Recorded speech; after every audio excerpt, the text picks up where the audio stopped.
夫人。好弟弟，时隔多年，我记错了。又剜了楚清雅一眼。你查得够清楚啊。我早说他10句话你只能听1句，当初他怎么在暗道里堵你的都忘了不成？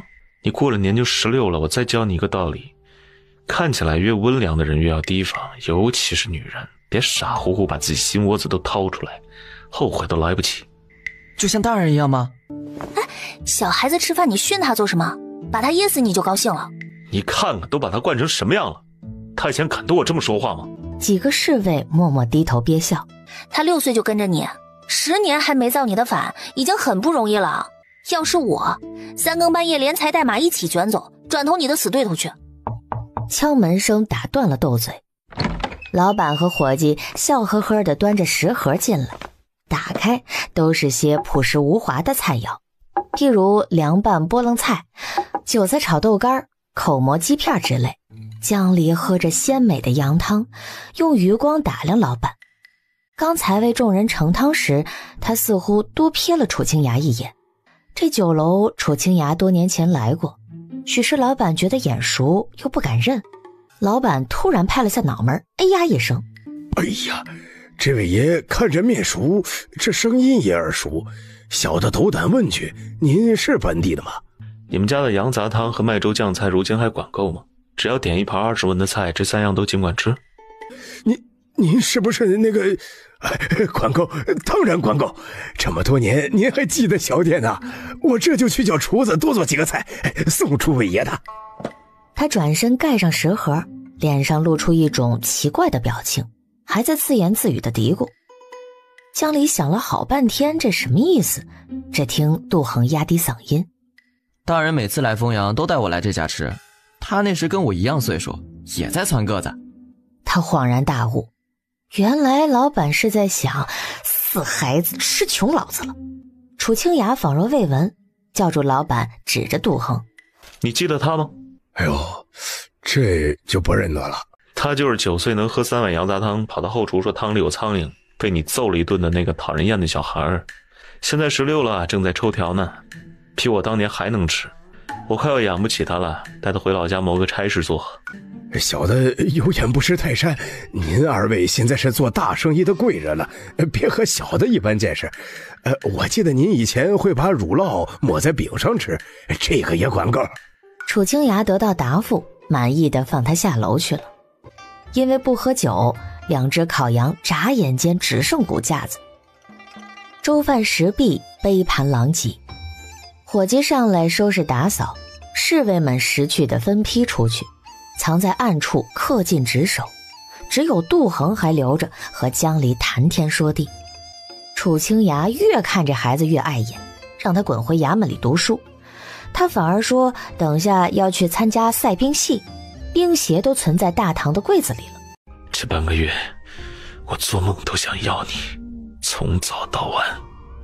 他的声音低沉如夜雾，蛊惑人心，在江离耳边极尽温柔地说着甜言蜜语，身体却做着截然相反的举动。阿离，你喜不喜欢我？你说一声喜欢，明儿我还带你去吃烤全羊，还去泡澡，在水里就说一句，好不好？我想听。我要吃别的，吃削了皮的冻梨。他把江离抱起来坐着，这个时候还记得反驳他：傻子才削皮吃。我就要削皮。江离环住他的脖子，故技重施，朝他唇上吹气，眸中露出一点明亮的笑意。夫君。所有的回答都在这俩字里了，蜻蜓点水，却如锣鼓喧天。我给你削皮。而后又吻住他，好一会儿才呢喃着：我是傻子。他不该逼他说，也不该把他每一声夫君都当成例行公事的谎话。有些话他咬紧牙关不说，只是因为拉不下面子，没法承认自己的变化。他一气之下写了和离书，就等于把他赶出家门。江离花的是他的钱，住的是他的宅子，好处都是他给的，绝技不敢违背他的决定，只能强撑面子写上一份新的和离书，拿过来给他看，问他是不是真的这么打算。我们回去好好的过日子，过去的事儿都不提了。都是你不好，跟你说了还不信，就以为我要跟人跑，凶巴巴的，吓死人了，还写和离书骂我，你考试写的文章都没那个好。以后不会了，夫人原谅我则个，往后你说什么我就信什么。你说薛战是天下第一的好人，我就信他是天下第一的好人。他死了，我也把这话刻在墓碑上。哎，怎么又提他？提了他你能多……后面的话被吞下。恶伯，什么时辰了？太阳落山了，大约有时吧。想吃什么我叫人去买，饿坏了夫人可不行。你昨天喝的那碗汤是不是特别补啊？给我也来一份。不是因为汤。男人都这么说。江离趴在他身上，手指缠着他的头发，打着结玩。我原来没喝，你不也嚷着要停？哎，别拽，就这么几根毛，都叫你扯下来了。口毛养得油光水滑，看了就让人羡慕。天天吃芝麻糕真有效吗？你是看上了我的头发才跟我成亲吧？我明儿全剪了，当和尚去。你怎么连头发的醋都要吃？好幼稚啊！他到底怎么升官的？楚大人，你脾气这么大，当年去草原怎么没被敌人砍死啊？他们难道比我还好说话？我只是脾气大，又不是没眼色。跟我说说你青云直上的契机嘛。陈将军都夸你是人才，亏你能忍9年都不跟别人说。我要是说了，麻烦就来了。说说嘛，我想听故事。我是弘德2年的4月从京城外放到修原做官的，那时刚满16，我才当了半年县令，彻敌东西2部就合谋南侵。彼时宪宗在位，重文轻武，削了老将的兵权，换上纸上谈兵的货色，边疆连败几场。但凡是个燕国人都脸上无光。赤敌的东可汗驻军在白石关，离修原有100里路，晋北军在那儿打输了，主将殉国。陈冠是副将，带着残部撤到修原，他们的粮草给奸细烧了，供粮的差事就落到了朔州知州头上。那老东西知道凑不出粮来，不想管，就一封急信推给我。那个知州大人后来怎么样了？他是个做生意的人才，1年能摊3000两，前些年我把他给砍了。10万禁卫军来修原扎营，我上哪儿给他们找吃的？就是有银子也没办法筹到粮。我从小衣食无忧，来了修原后才知道什么叫穷得当裤子，一个村凑不出1匹绸缎，每年都要向别的县借米，年年拖欠赋税。衙门里只有我是能干事的，除去一个60岁的县丞，一个跛脚的主簿，一个醉醺醺的典史，3班6房加起来只有18人，空了12个缺。你猜人去哪儿了？我来的前1年，他们和乡里豪绅火拼，斗殴死了。我去豪绅府上拜访，他们家底儿还没我家厚，可刀斧兵器堆了3间大屋，还有个员外拿刀架在我脖子上，逼我娶他的寡妇女儿。他女儿漂亮吗？骨相挺端正的。我后来查案，刨过他的坟。听上去又是一个复杂的故事了。江离把话扯回来，这般穷山恶水之地，刁民横行，就是佛祖来了也没法给大军供粮，你是怎么做到的？我一接到军令就知道无论如何也做不到，干脆没做。我立刻写了封信给我爹，让他把祖传的字画拿出来，上京献给首府，让他必要时在皇帝面前帮我说话，救我一命。那晚我怎么也睡不着，越想越不甘心。我是能轻轻松松考中1省解元的人，怎么去哪儿都不得志，竟然还沦落到行贿保命的地步。第2天上职，衙门里所有人脸上都带着同情，好像我活不过这个月了。只有老县城夜里听到我长吁短叹，前来宽慰，说在其位当其职，做做表面功夫也好。你要是在朝中有靠山，把该做的做了，就不会落个身首异处的下场。可我还是咽不下这口气。我读的是圣贤书，七品官还没做满1年，就学会明哲保身了，空拿着1个月4两的俸禄，还谈什么治国平天下？我同老县丞诉苦，他却说，若是我在京城郁郁不得志，来了修远也不得志，那么以后换个地方当官，十有八九还是不得志。问题不在于这2座城，而是出在我身上。我听了之后，一股热血冲到脑门，当即把送信回家的小厮叫了回来，只思索了1个时辰，重新给家里写了封诀别书，然后花重金寻了个去过草原的逃兵，和他一起扮成朔州卫，偷偷出城，去西可汗的大营游说。我想着，既然筹不到军粮，还不如从根源上解决，让赤狄2部自斗起来，就没工夫和我们打仗了。私自出城是死罪，不成功便成仁，若是成了，能流传后世，不往来之世上走一遭；若是不成，就当爹娘没养过我这个儿子。好在我运气不错，被陈冠拦了下来，还等到了先帝的援兵。他让大夫给我缝针，给我1匹神驹，1颗固元丹，叫我放心去，还说战事紧急，实在分不出人马保护我。这样已经足够了。我疾驰2天2夜，到了西可汗在琅琊坡的大营，被敌人拖进了帐子。他听得屏息凝神，2只耳朵竖着，黑眼睛睁得圆溜溜的。那天也是凑巧，西可汗是个孝子，正给他的母亲试病喂药，可蹲在一旁掩面大哭。我一看就知道，那老太太熬不到第2天了。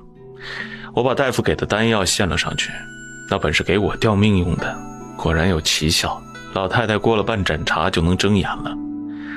西可汗要谢我，我趁机把利害关系说与他听，总之没说东可汗1句好话。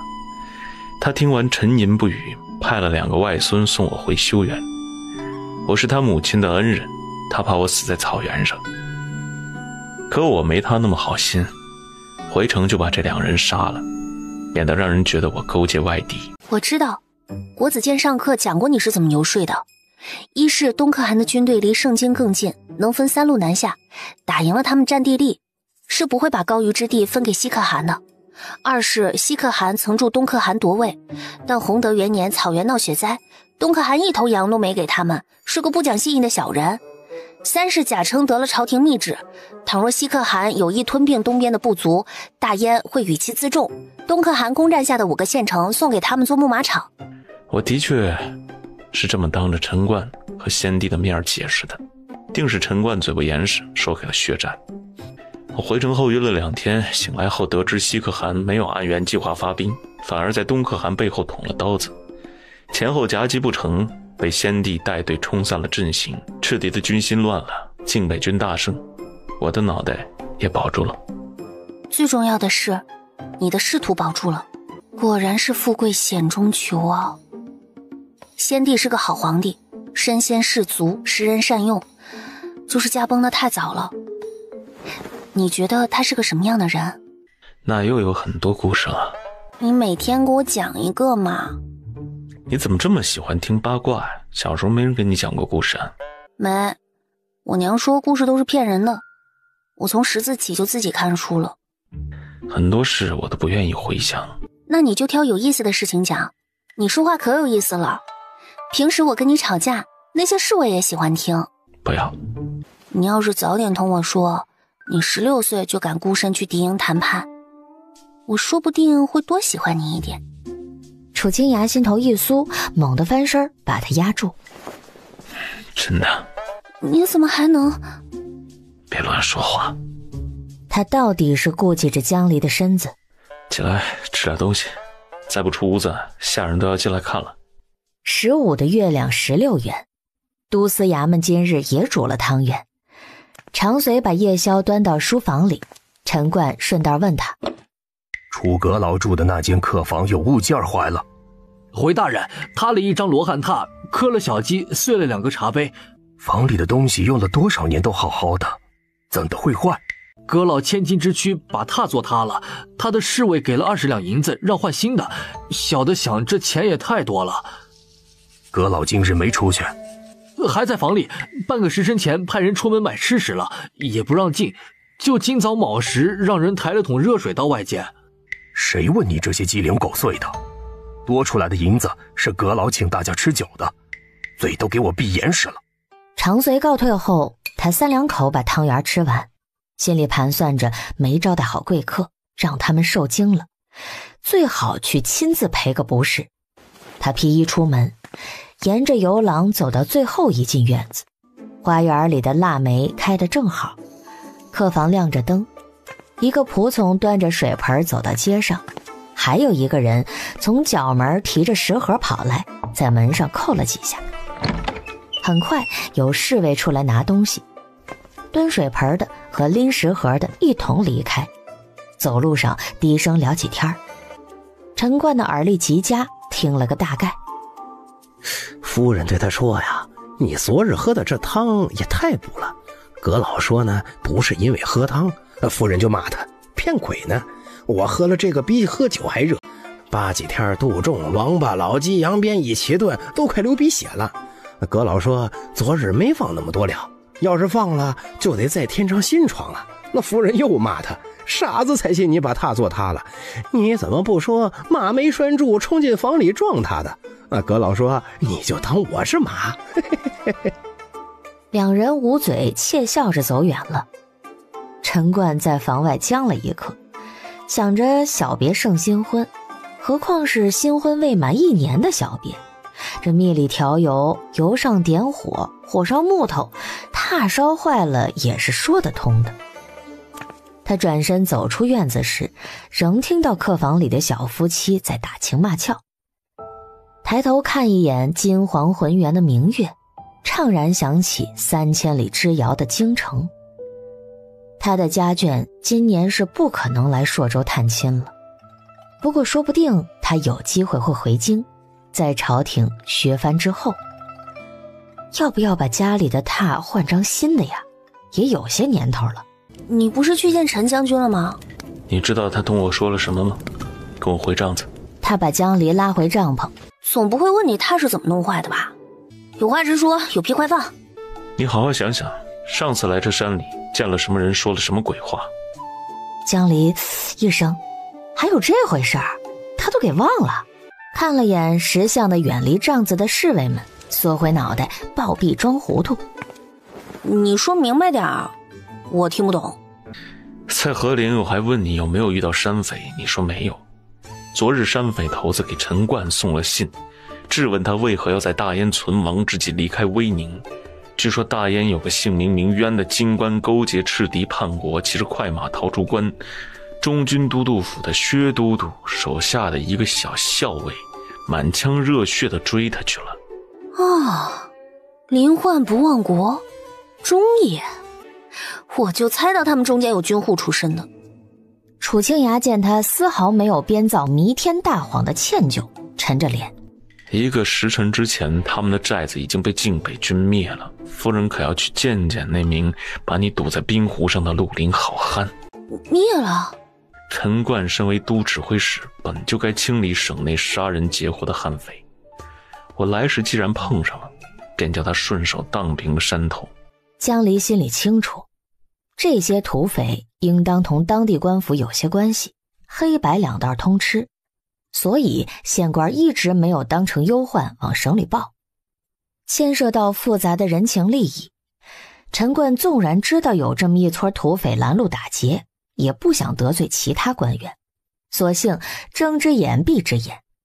大军过昆岭，山匪避之不及，军队也不会闲着找他们麻烦。这一封怀着爱国之心冒险递上来的信，却成了催命符。不过对百姓来说是10成10的好事儿。小阁老正月里就为黎民苍生谋福祉，真是开门红。你胆子大，敢独自一个人出昆岭，有胆量当着我的面再说一遍当天的话。大人，我真忘了，随口编的话哪记得。你说我通敌叛国，娶了18房小妾，生了6儿4女，还把你打得鼻青脸肿，让你用嫁妆养孩子。这么假的话，只有愚不可及的土匪才信。我要是不骗他们，怎么能安然无恙出山口呢？还有，我说的又不是你，你干嘛急着认账？好像我说中了似的。你还记不记得成亲第3日晚上说过什么话？什么话啊？不是，这么久了你还记得？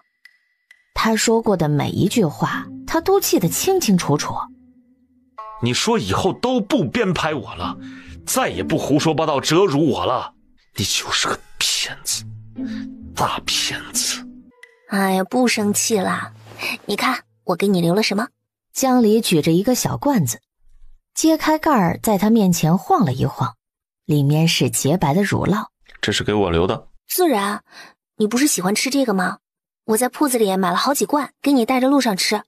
来，拿着，去吃吧。他一边吃，江离一边跟他讲道理。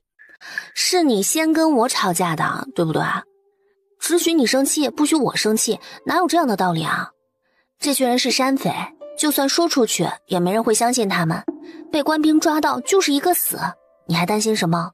我虽然编了你不爱听的话，但顺利从他们手里逃出来了，你应该夸我聪明才对啊。楚清雅几口把酸乳酪吃完，舔了舔盖子上的奶渍，想了一阵儿，又生气。那你为什么非要说是薛都督手下的校尉？就不能编个姓楚的吗？我求求你了，你这辈子就跟薛这个字过不去吗？连这个都要计较。苍天为证啊，他从来没有见过这么小心眼的人。这晚江离损失了2罐买给自己的乳酪，才把这狗官给哄好。次日军队开拔，陈冠同楚清雅商量之后，留了2个山匪充军，其余皆斩于阵前，把血淋淋的脑袋插在梭枪上，立在昆岭的进山口，以示官府威信。次日军队开拔，陈冠同楚清雅商量之后，留了2个山匪充军，其余皆斩于阵前，把血淋淋的脑袋插在梭枪上，立在昆岭的进山口，以示官府威信。正月28，靖北军在西山北路与抽调的5万精卫会师。楚清雅披上侍卫送来的官服，迎接天子派出的将领。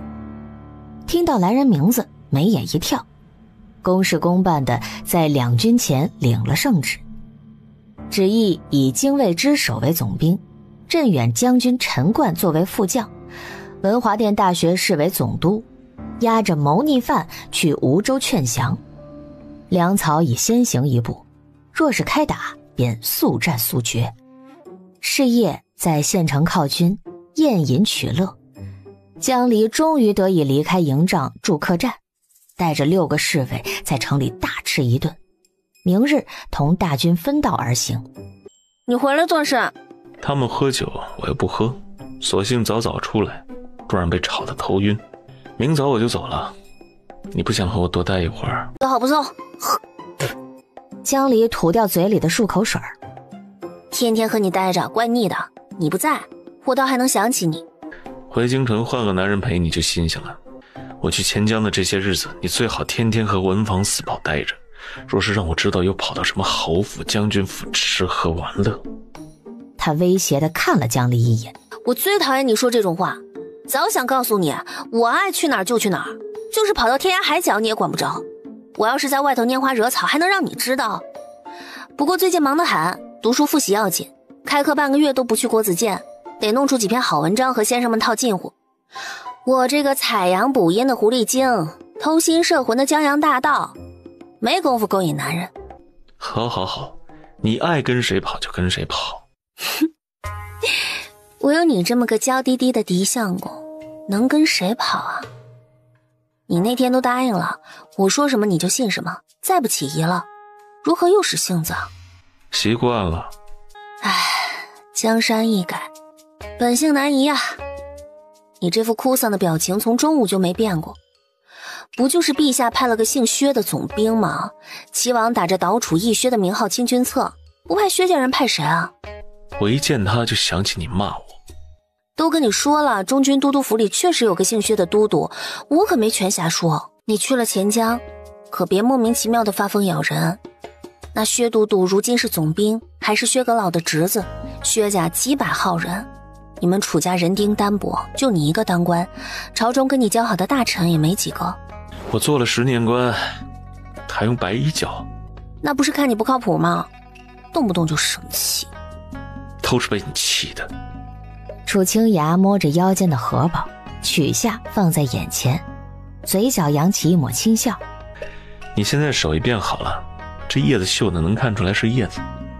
江离当然不会告诉他，这丝绸底料是薛白鹿送的月事带，本来就有花纹，精致的他都舍不得用，所以拆了缝荷包，自己添了几针。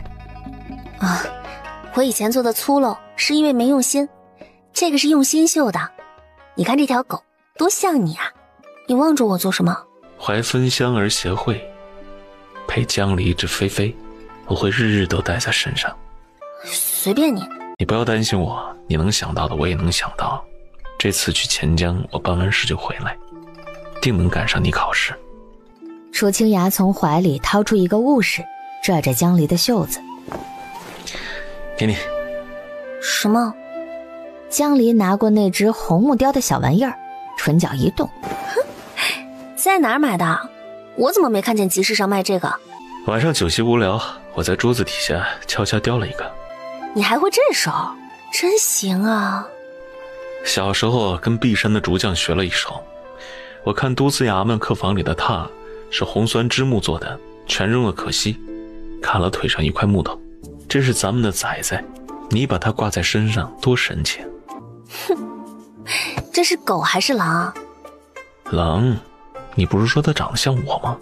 我把它挂在招文带上，让它也受受书香的熏陶，不比什么4岁背诗经7岁背国语的小孩强。那是当然，夫人7岁就能考秀才了，每日记得摸摸她，亲亲她，她会学得很快的。冬末的夜被炭火熏暖，天上星忽明忽暗，照着城中楼阁。巫山顶云止雨歇，止于梦呓。残夜退去之时，早流马驮着人跑过巷道，消失在城门处。时隔1月回府，府中被管家打理得井井有条，满院腊梅争奇斗艳，竹园里也冒了新笋。厨房得知夫人回来，挖了好些煮汤焖饭。江离饱餐一顿，来不及给自己洗去尘垢，先把丹枫牵去后院，给他洗洗刷刷，又怕他着凉，燃了火盆烤干毛皮。你吃吧，明天我送你回去。跟我出去一趟受这么多，你的主人要心疼了。你要是我家孩子啊，我可舍不得把你接出去。白马用脖子蹭了蹭他。你脾气怎么这么好啊？唉，真是同马不同命啊。他想起楚清雅的17，不由感叹。也是，马都随主子。夫人，小姐刚从学堂回来，老爷的家信我给您放桌上了。知道了，我不在这1个月，他每天在家好好练字了吗？夫人知道小姐的性子，虽贪玩，功课却是不肯落下的。那个什么分斋考，他考了斋里第10，正月16开了学，先生还夸他呢。我去看看他。瑞香在一旁做着针线活，好奇地抬头。哎，夫人怎么没陪大人一道回来？我为什么要和他一起回来？等他回来，我就改嫁。夫人还说笑呢，您出门的时候就差拿柄斧头砍人，回家却和考中了状元似的，一看就知道大人跟您认错了，在外头定是恨不得把您拴在腰带上。嘿嘿，快和我们说说他是怎么认的？你这丫头，如今说起话来一套一套的。老实说，你押了多少钱跟人家赌？夫人立的规矩，哪敢赌钱？就是他们几个丫头媳妇儿闲不住，押了几只珠花，猜大人什么时候负荆请罪，有猜半个月的，也有猜1个月的。你也押了宝贝？这还用猜？大人定是出门第1天就后悔了。您什么时候追上去，他什么时候在心里把那和离手给撕了。枪离觉得自己的脸都已经丢完了。难道就没有人押和离吗？谁敢押这个？等大人回来剥了他的皮。感情这府里的下人都在看他们笑话呀。他长叹一口气，唉，大人去钱江了，约莫月底才能回京。等他回来啊，你们一个都跑不了。晚饭时，尚书府的饭桌上多了一人，阿芷毛骨悚然。姐姐，你别给我夹菜了，直说吧，对我有什么要求？以前去外省考试2个月不见，也没跟他这么亲热呀。我看起来有这么可怕吗？你这次考得不错，若是娘知道你能留在这个先生斋里上课，一定高兴极了。你看，我要去考3月份的会试，你是不是也应该抓紧努力，给自己立一个目标？比如每个月的功课得多少个甲，在多少岁之前升入率性堂。你还是给我生个外甥女吧，你去逼他选2次股别来折磨我。薛先生都说了，读书不只是为了考试，你喜欢考，我可不喜欢考。国子监里像你这样的学生找不出10个来。薛先生什么时候同你说话了？就是元宵节那天，家里只有我一个人，郡主姐姐请我和小许还有她娘去家里吃饭呢。薛先生也在席上，他看我和小许担忧的吃不下饭，就把考试名次提前告诉我们啦。江离思忖着这番用意。正月11，他和楚清雅见完陈冠，他就打消了见齐王的念头。应是立即传信给京城的妻女，让他们不要过完年离京探亲。薛白鹿把阿芷和陈家人叫去赴宴，是以此表示3家交好，可能还会像大年初一那样探探他们的口风，看是否收到了陈冠的新指示。薛先生人真好呀，比我们家那个李先生和善100倍，长得还好看。哎呀，我一这么想就觉得好对不起姐夫。他帮我补功课的时候，我夸他是我见过最好看的男人。哼，那你摸着良心说，是你姐夫好还是薛先生好啊？姐姐，世上的女子只能娶一个夫君吗？我想要2个帮我写功课的姐夫。你这小丫头比我还薄情寡义啊！你姐夫不挺好？就算有2个，薛先生也不会帮你做功课。对了，他有没有和你说我的考试结果？我帮你问了，可他说他从来都不对第3人透露名次，必须要本人去问他。分到率性堂的学生是不张榜的，只有阅卷的先生们知道。私下知会通过的考生，没被叫去博士厅的就没过啦。薛先生保举了2个人，另一个哥哥进了率性堂，分到他家里去了。但你一直没来上课，所以大家都不知道你有没有通过。江离心想，他要是不过，这辈子都没脸去国子监了。仙羽姐姐，你回来了。哥哥说你上朔州去了。昨日刚到，这不就来把丹枫还给你吗？托你的福，我还是第一次乘这样的好马，幸不辱命。你太厉害了！哎呀，快上车！这车江离瞅着眼熟，正是大年29薛战在慧光寺外接他的那辆。不必了，我上来挤着你，坐原座上就行。我出去。薛白鹿和车中另一人异口同声。待看到那张熟悉的脸出现在窗口，立刻换上一副肃然的神色。先生，白鹿，我出去骑马，你同县尉讨教讨教。这可是国子监头一个考入率性堂的女学生，祭酒大人点了她第2名呢。啊，才第2啊？那第1是谁啊？我出去。我突然想起李记落在屋里了，正好把丹枫牵回去。哥哥，你坐这儿，你俩先走啊，别动我。他这是……上车吧。令姨，你猜我给你们带了什么？这个木偶娃娃是给白鹿的，这匹玉雕小马是给你的。我带过来不太方便装盒子，若不是你帮忙，事情不会办得这么顺利。朔州没什么好东西，本来想送你一支西域的羽毛笔做谢礼，可又怕路上颠簸折坏了。江离见他不接，把礼物放在紫檀案上，解释着：这个娃娃是卷头发的，我想白鹿可能没见过。你看这匹小白马，是不是和丹枫长得很像？它是你的坐骑，你又是庚午年属马的，我想着白鹿属兔，你就给它买兔子，就把这个买下来送你了。这个玉雕肯定比不上你送我的那只小兔子，杯水之谢罢了，但请你一定收下，我说动陈将军是靠你，能进率性堂也是靠你，要是不收，我就太惭愧了。我很喜欢。那就好。有心了，我会告诉白露。这一路可有遇上麻烦？只有小麻烦，没有大麻烦。我还是觉得考会试更麻烦。令姨，我旷课半个多月了，年假前布置的功课也没做，先生们会不会不让我考试啊？作为祭酒钦点的榜眼，想来一去率性堂，我那些同僚都争着要去看到底谁是江献玉。你知道你为什么排第2吗？难道是写的太墨守成规，缺乏新意？我是按保守的路子来答题的，因为不是每个人都像你一样能接受学生写标新立异的文章。载语骤寝。江离一下子睁大眼睛。你先前印在成文集上的文章，我给祭酒看过，他十分赞赏。这次分斋考试，经义题答得无懈可击。你照文辞得体，汉语短小精悍，测问在1个时辰内写出了成文的风范。2位司业和率性堂的7位博士全都没有挑出大毛病。可录名次时，1位博士说你考完了上午的试，在稿纸上画画，态度轻佻。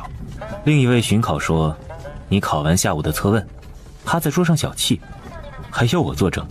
你宣读考规时我认真听了，没说不给干这些啊。我考乡试的时候也睡着了，那巡考就在我号舍前走过去，也没把我叫醒。有时候没说的才是关键。献玉啊，你从小自在惯了，没受过归宿。我在国子监教了5年书，就是再狂放不羁的学生，也没见他们在考试时睡觉。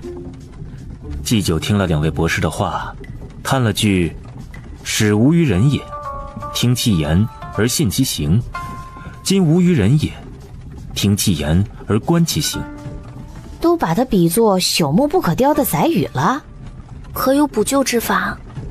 若是他们太失望，就该把你排在最后，可见还是对你寄予厚望。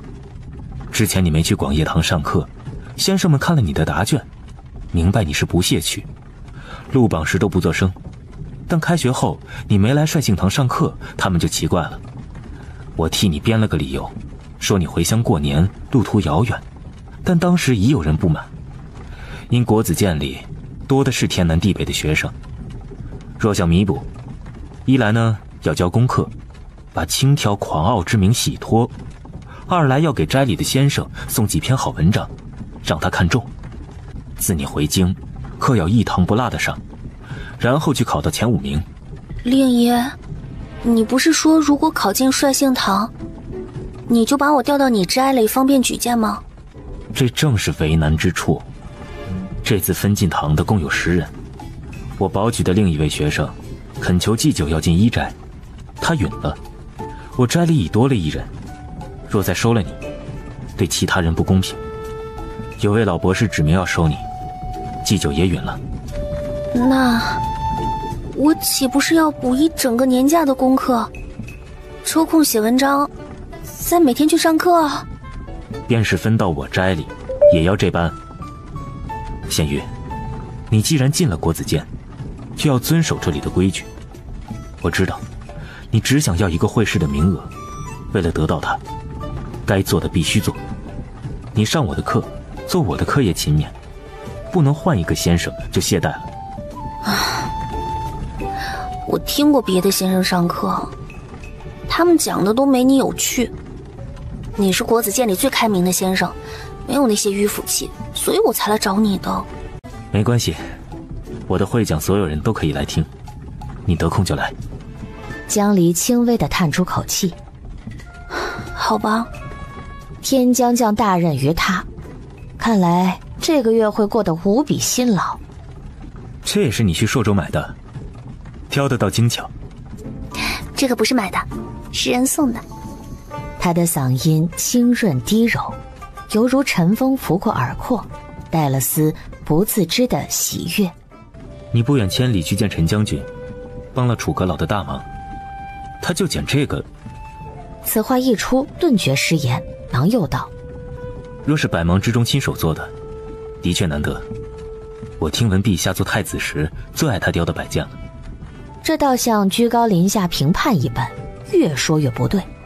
他亲手雕出来的，不知比买来的贵重多少倍，你一定是喜欢。令姨，你若觉得新奇，我让他也给你雕一个，也该谢谢你的书信。我夫君爱面子，知道误会了也不肯登门致歉，你大人有大量，别跟他计较了。他其实人不坏，就是心眼小。薛战面上仍是笑意盎然。自然不会，你们能重归于好，我心里是极高兴的，怎可劳动楚阁老为我烦神呢？令姨呀，你领来的怎么是个姑娘家呀？小女蒙先生看重，三生有幸，寿休明日送至您府上，往后还请先生多多提点。先生目光如炬，在10个学生里挑中了县玉，像他这般天资的学生实属罕见，18岁就能把策问印在乡试成文集上，大燕立国以来还是第一个。我见他文采不俗，便保举他考试，果然没有失望。你甚少推荐学生，不过我记得你早晨有大课，这时辰快到了。他从头到脚打量江离一番，一张俏脸生得妖妖灼灼，如桃似李，往书架前一站，整个斋里的男学生就像被春风吹昏了头脑，争先恐后的赏起花来。肃静，肃静。他拿戒尺在案上重重敲了2下。薛战看向江离，欲说几句话解围，他却成竹在胸。薛先生，承君之惠，感激不尽，您快去吧，免得误了时辰。宋先生德高望重，满腹经纶，我既拜入他门下，定会向他诚心讨教。举手之劳，不必挂齿。江离说起话来落落大方，毫不怯场。宋博士点了点头，送走了薛战，方才捋须道：你就是县玉？如假包换。学生们的目光或好奇或不屑，都聚集在江离身上。先生，我是否要在此处行拜师礼？今早助教复讲5度，这篇你读得熟吗？会背。孤愤呢？韩非子55篇，除了说林、难一这样带史料的，都可熟背。儒以文乱法，侠以武犯禁，而人主兼理之，此所以乱也。你用孤愤的要义，以这句话为题，做一篇500字的策论与我过目。听闻你考试时举重若轻，还睡了2盏茶，想来是助教讲完了，你也写完了。写完才能拜师，从未听说过有这个规矩，只说分斋考得阅卷官清眼，就能进率性堂上课。敢问先生，收这些兄台入门，也是人人都写了策论？房内霎时安静下来，几10双眼睛都不可置信地望着他，仿佛在惊讶他敢违逆师长。不然，堂里没有过女学生，你先前也未在国子监上过课。老夫想再考一考你的学问，你若当着我们的面做出来，今后无人敢看轻你。先生容量，恕小女不能从命。若是所有学生都写，我必定也写；若是只有我一人要写，那实在不公平。我本以为被祭酒大人点了第2名，已经无人敢看轻了。您是不信自己出题的水准，还是不信祭酒大人的眼光？又或者和这些才高8斗的师兄们一样，不信我一个女子有真才实学？刚才的题都听到了，先不上课了，你们都写，就当作是本月的月课，老夫拿回去批。又对江离说：那儿有个座，往后你就和他们一同听课。今天的文章是算分的，每个月坐堂1分，月课1分，积满16分毕业。若是不来坐堂，月课1分也没有。对了，年假里的功课带了吗？江离听他提这个，立马出了身冷汗，摇摇头。别的斋课业太容易，不必拿给我看了。以后就做我斋里布置的。学生谨遵师命。还磨蹭什么？都快写！宋博士看他周围几人纷纷侧目，一阵头疼。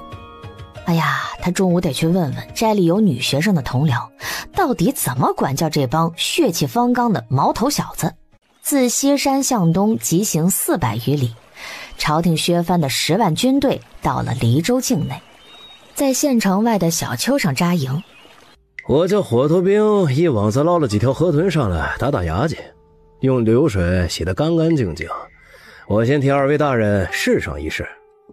他夹了一柱紧实的鱼肉，放入口中细嚼慢咽，表情沉醉。楚阁老不饮酒，否则这顿饭啊，够吃2个时辰了。楚清雅和这薛都督打了几天交道，对他没什么好脸色，总觉得他一股子京城富家子弟的习气，也就是讨了姓氏的巧，才被薛阁老派出来镇场。哇，鲜美之极呀！我在朔州待久了，上次吃这个都不记得是哪一年了。营前这河是通钱江的？正是，沿着河再走几日就到钱江省内了。我记得宣宗时最好的河豚都是从钱江供来的，梧州是否也有？阁老说的不错，梧州离东海近，那儿的河豚啊是最早一批逆流到江里的。2月的河豚最是肥美，只是近年齐藩纳贡少了，宫中都从民间采买，这品质啊，比不得从前了。杜恒，把剩下这条河豚给齐王殿下送去，骨头都挑干净了，再盛几勺热汤，配着菜蔬。一旁势力的少年得令，拿了只碗忙活起来。阁老等会儿要去问齐王爷话。楚清雅似笑非笑。马上就到他的封地，想来他思乡情切，憋了一肚子话要说，写封家书也是情理之中。其余2人皆首肯不语。梧州的河豚是大燕最好的吗？呀，这倒不一定，那得看品相。咱们今天吃的就挺肥啊，京城这食量还吃不上呢。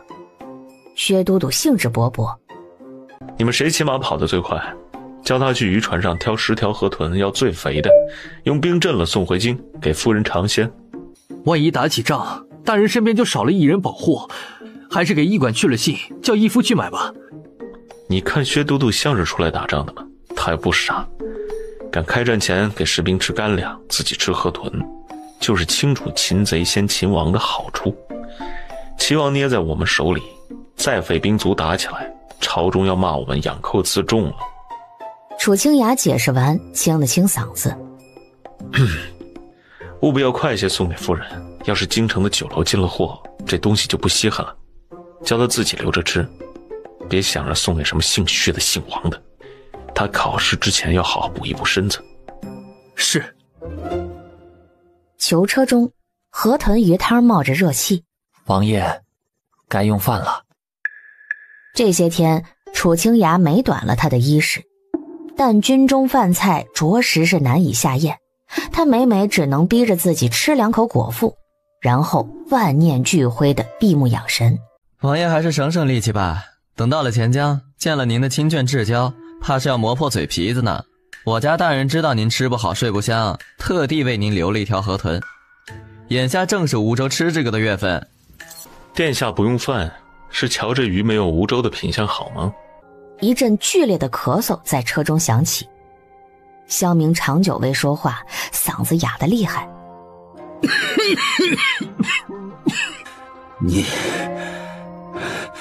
你到底想怎样？王爷不想再见到小世子了吗？过了年，这孩子就9岁了，听说生得玉雪可爱，很招人疼啊。萧明看到他手里的小木偶，鼻子一酸，色厉内荏地吼道：你敢动宝玉一根头发，我做鬼都不会放过你！我动他头发做什么？我又不是给人剃度的老和尚。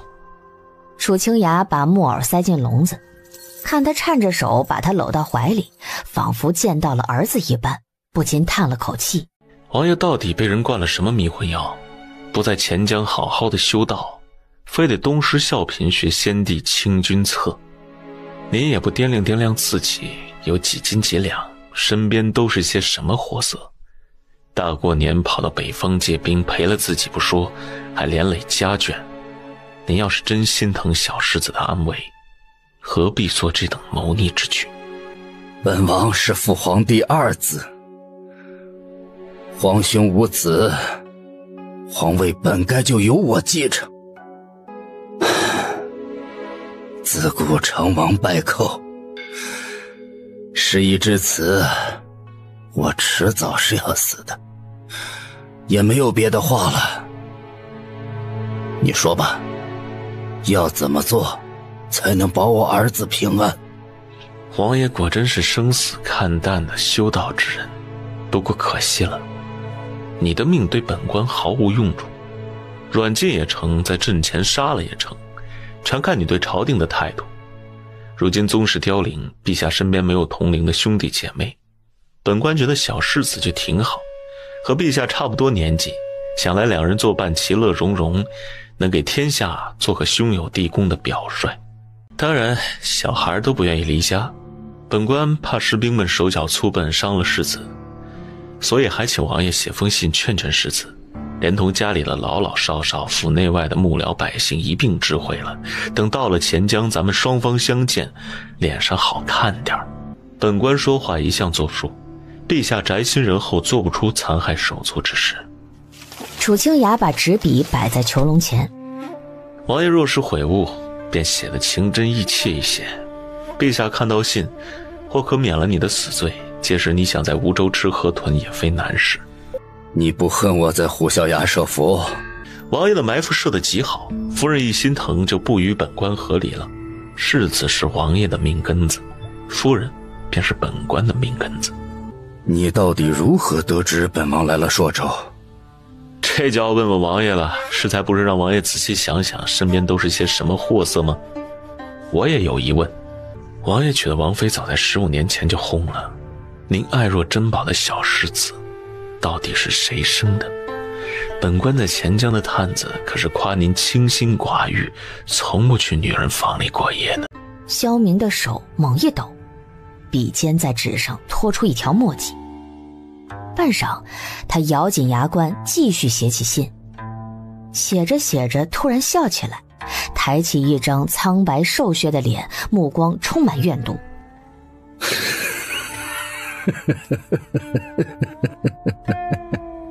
楚阁老，你神通广大，怎么连这个都查不出来啊？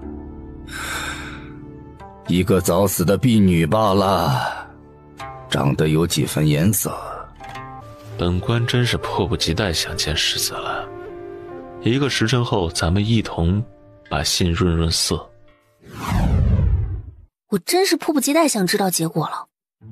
仪伦堂的博士厅中，江离同薛白露说起上午的考试，愤然作色。明明是他出的题，他判的卷子，见了我还一副眼珠子都要掉出来的表情，非得再考考我。那帮学生也是，我第一个把月课交上去，他们都像是在看笑话。在贵堂，他可没受过这委屈啊。邱堂主是干没良心的勾当，可从来不会因为她是女子就不信任她能力。从前偷偷摸摸不必担心，如今正大光明却尊严扫地。江离觉得世事离奇得很。等宋先生批完月课，他们就知道你的本事啦。哎呀，男人就是这样的，看你顺眼的时候夸你两句，你要是真做得比他们好，那就等着被添油加醋嚼舌根吧。我原以为你一个郡主不太懂这些，国子监里的人对你都是毕恭毕敬的。你别看我是郡主，背后也不知遭了多少议论。人家知道我哥哥读书厉害，就觉得我读书必须也厉害。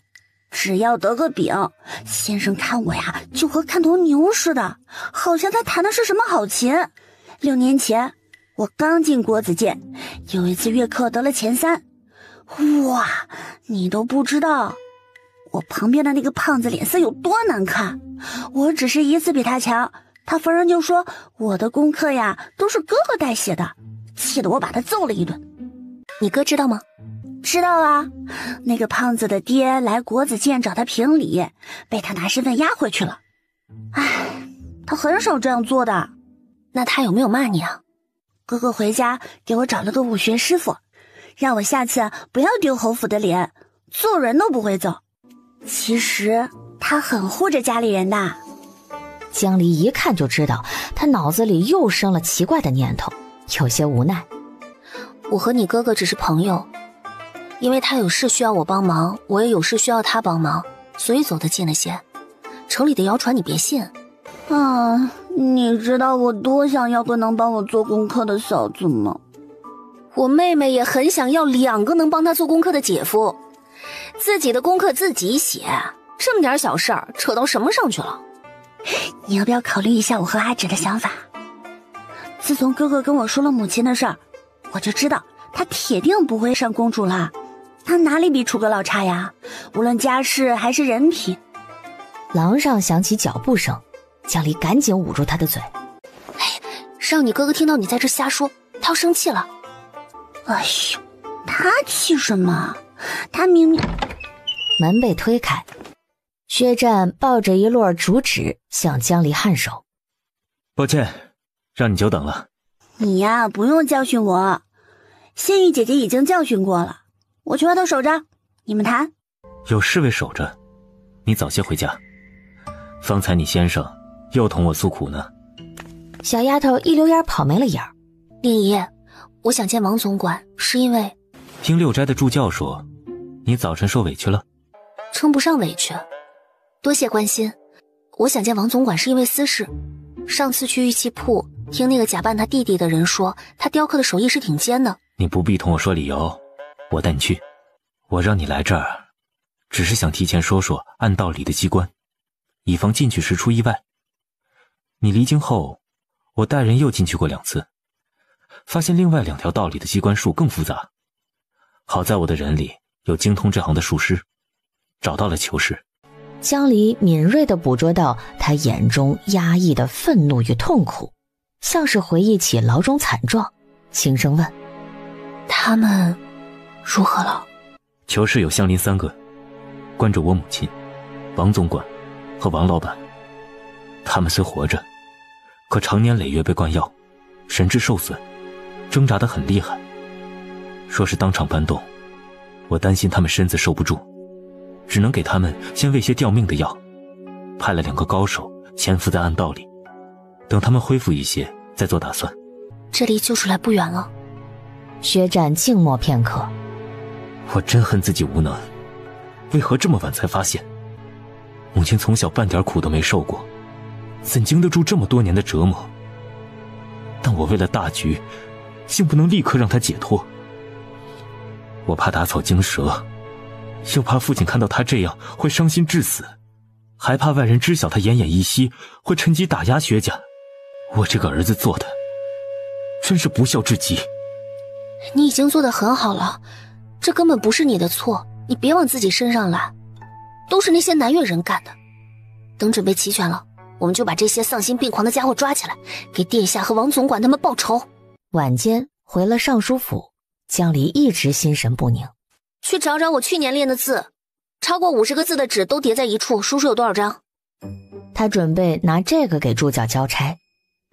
不论是哪个堂的剑圣，每日都要练字，每月都有1次月课，这2项是最基础的功课。月课的结果很快出来，江离的策论被宋博士批了个假上，得了1分。斋里的剑圣都无话可说，眼睁睁地看着斋长誊抄文章贴在廊上供众人拜读。江离也不是小气的人，正巧府里回了个资议卫，快马加鞭运了1箱子冰镇的鲜货来，说是10条江里的河豚。赠人的礼，这不就有了？2条留着我们自己吃，2条送到靖武侯府，2条送到镇远将军府，还有2条给宋博士和助教，剩下2条等我写个帖子，一起送到礼部尚书府去，就说是大人体谅他办春闱辛苦了，慰劳他的。侍卫没想到他当机立断分了个天女散花，犯了难。夫人，这些鱼是大人叫我3日内送回京城专门给您吃的，途中换了4匹马，您好歹顾着些他的心意。江离赏了他1两银子，和颜悦色。路上辛苦你了，拿着买些酒食，既是全给了我，那就归我处置。大人还能为了几条鱼同我生气？侍卫想了想楚清雅不妙的脸色，又被夫人说一不二的气势所动，权衡利弊之下收了钱，唱个诺买酒去了。当晚厨房把河豚洗净，用猪油煎了，佐以草菇、火腿、青笋豆腐，1条红烧，1条炖汤，香味飘出10里地。尝上一口结实弹牙的鱼肉，鲜的眉毛都要掉下来。姐姐，咱们家只剩鸭子和大鹅了，再去市上买点肉吧，不然姐夫回来没法吃。你姐夫咬咬牙还是能吃下去的。他寻思这些又不是酒，不会让他长疹子，毫不心虚地喝了口鱼汤。得省着点花钱，这个月俸禄我要拿去裁几身好衣裳，买些小孩戴的金银首饰送回永州。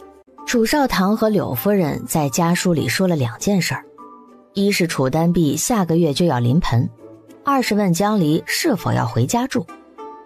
楚家人丁不旺，天丁是大喜，但楚清雅和他都回不了永州，所以心意一定要做足。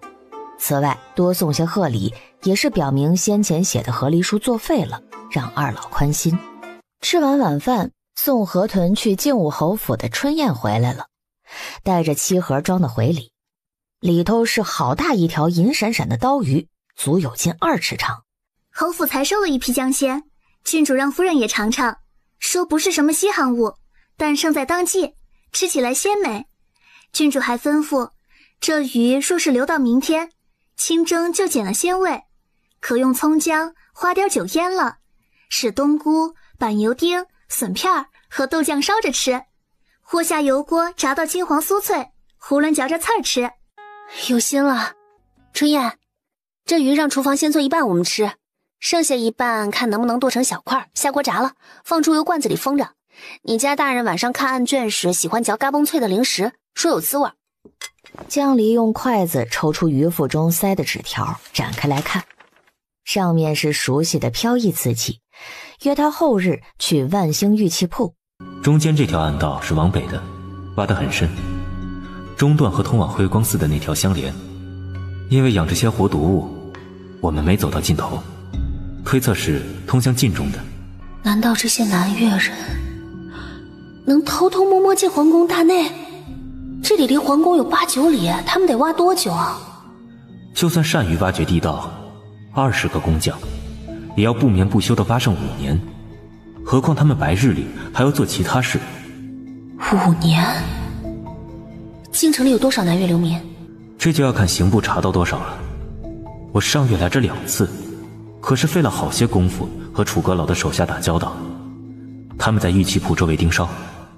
他们可伤到你了？世上能伤我的人不多。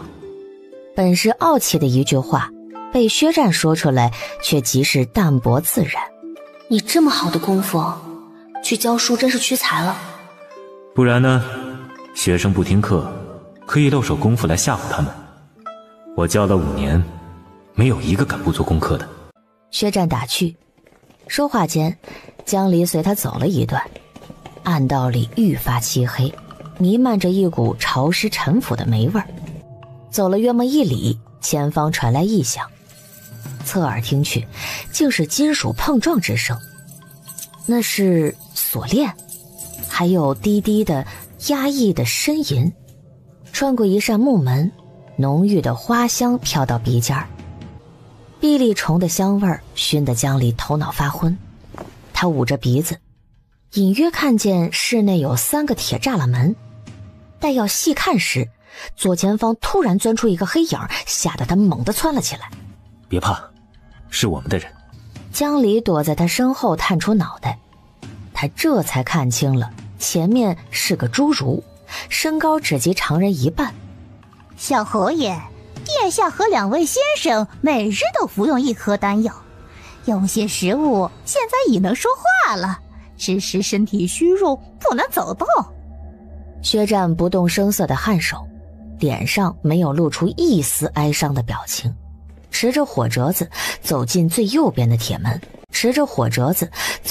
右边的铁门，有2个人坐靠墙壁，蓬头垢面，四肢被生锈的铁链子拴住，看到他来了，嘴里呼哧呼哧地喘着气。小侯爷，殿下，殿下，母亲。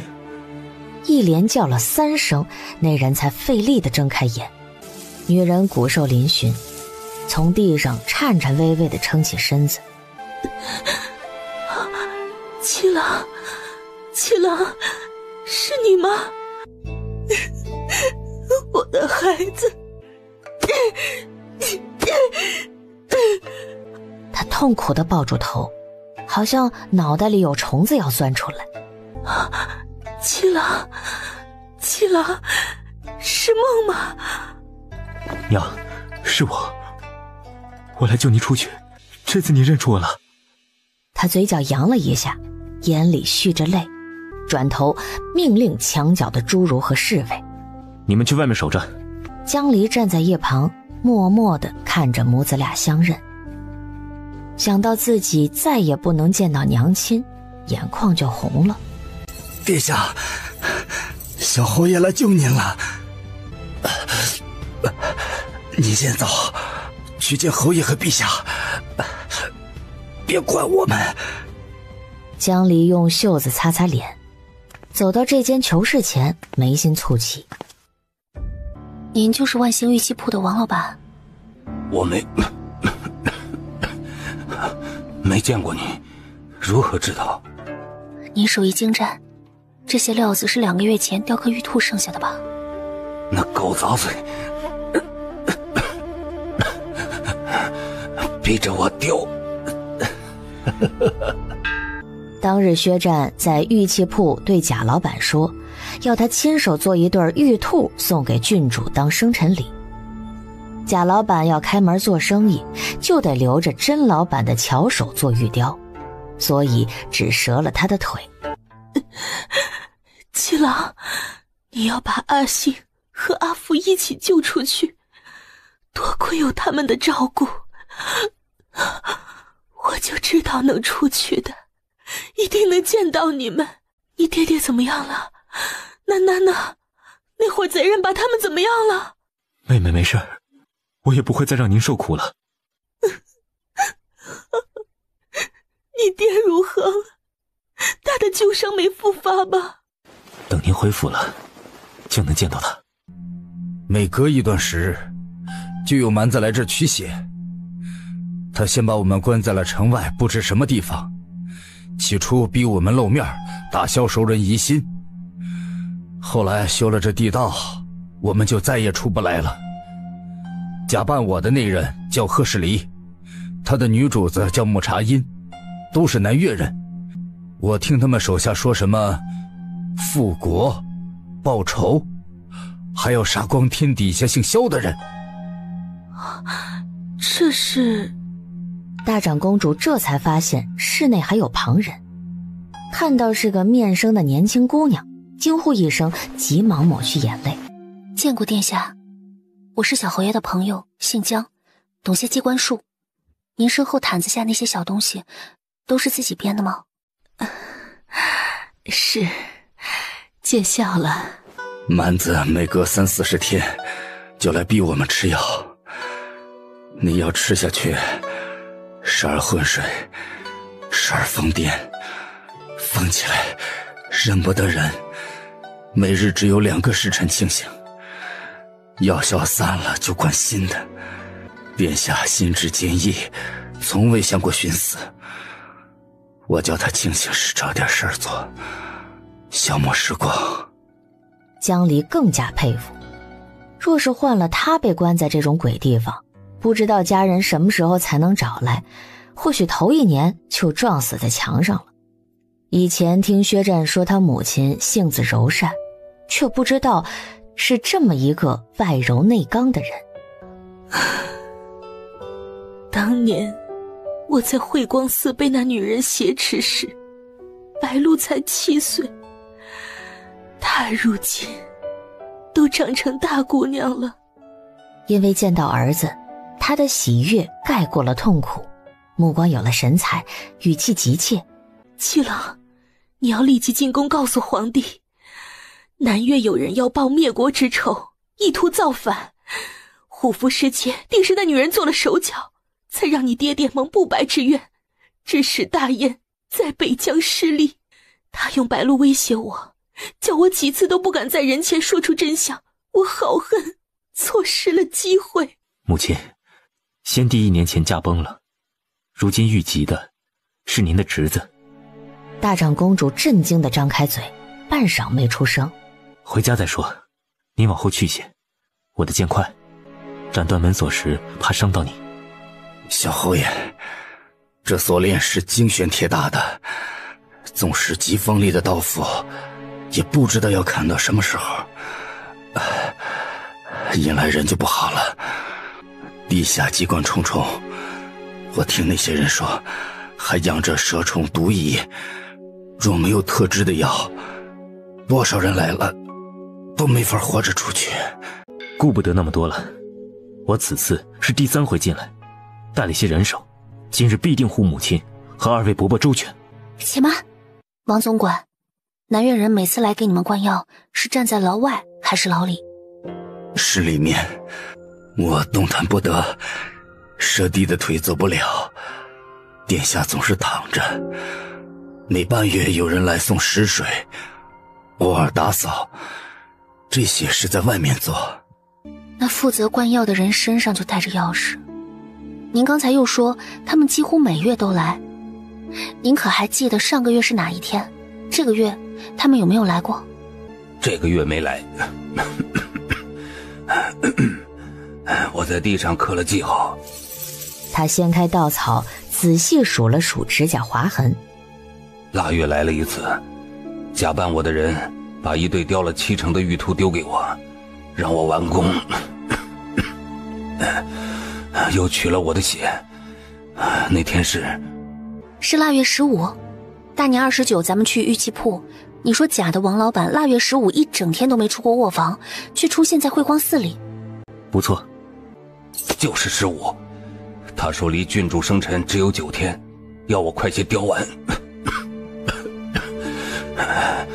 之后隔了不到40日，他们又来了，我说不准是哪天。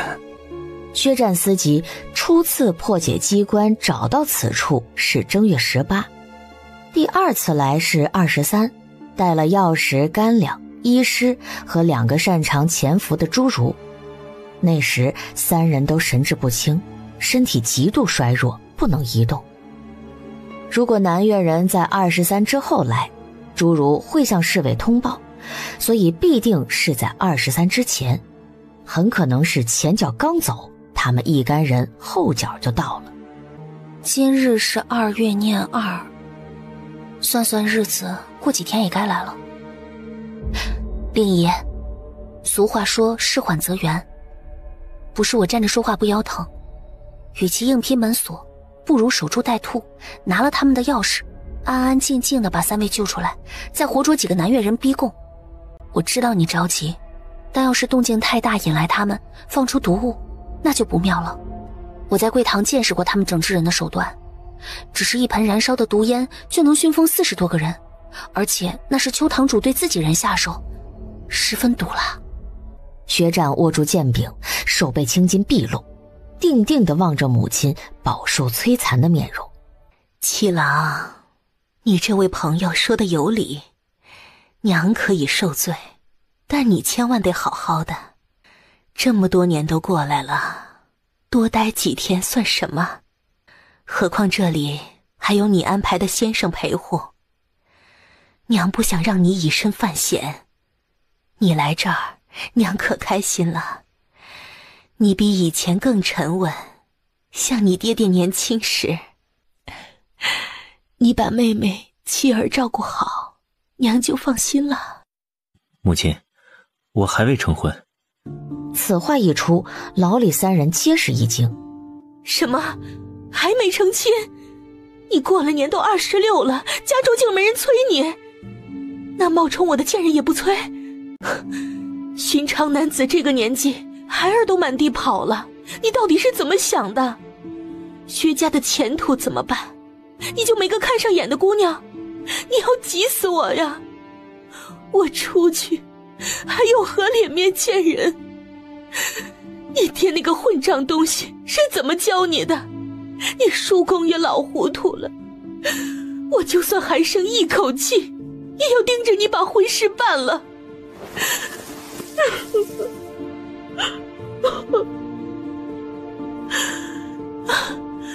他失望至极，伏在地上掩面啜泣。你如今在哪里当官？母亲，景仁3年的殿试，我被先帝点了探花。你考了探花，没去做官？现升到博士，是正7品。大长公主倒抽一口凉气，指着他：我没你这个儿子。殿下消消气儿，小心身子。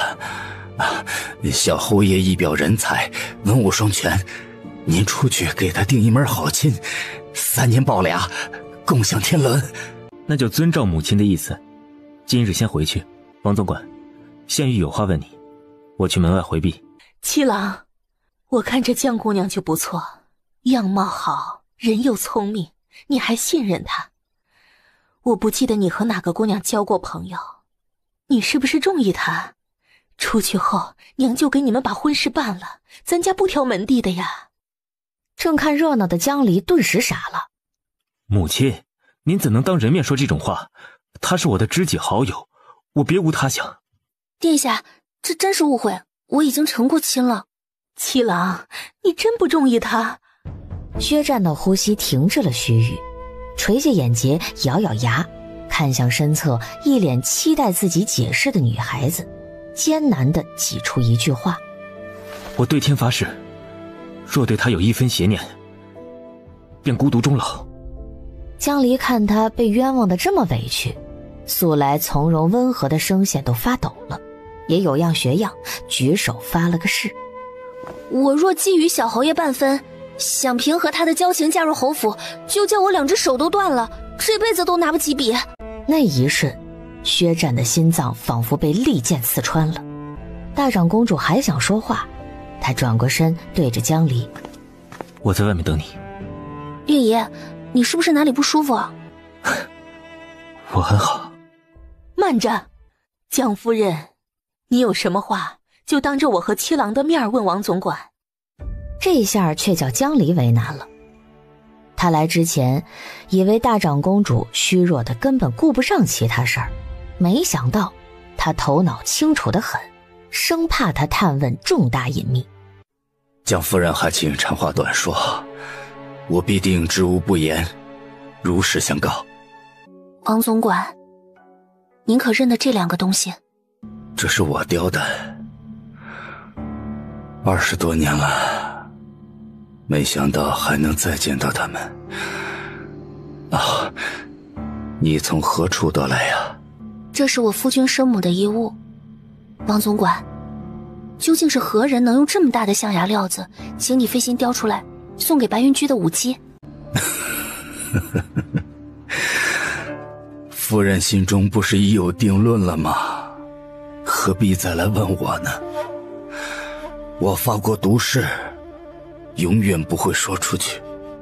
薛战闻言一震，他只知楚清崖身上配有一个象牙球，却不知来处。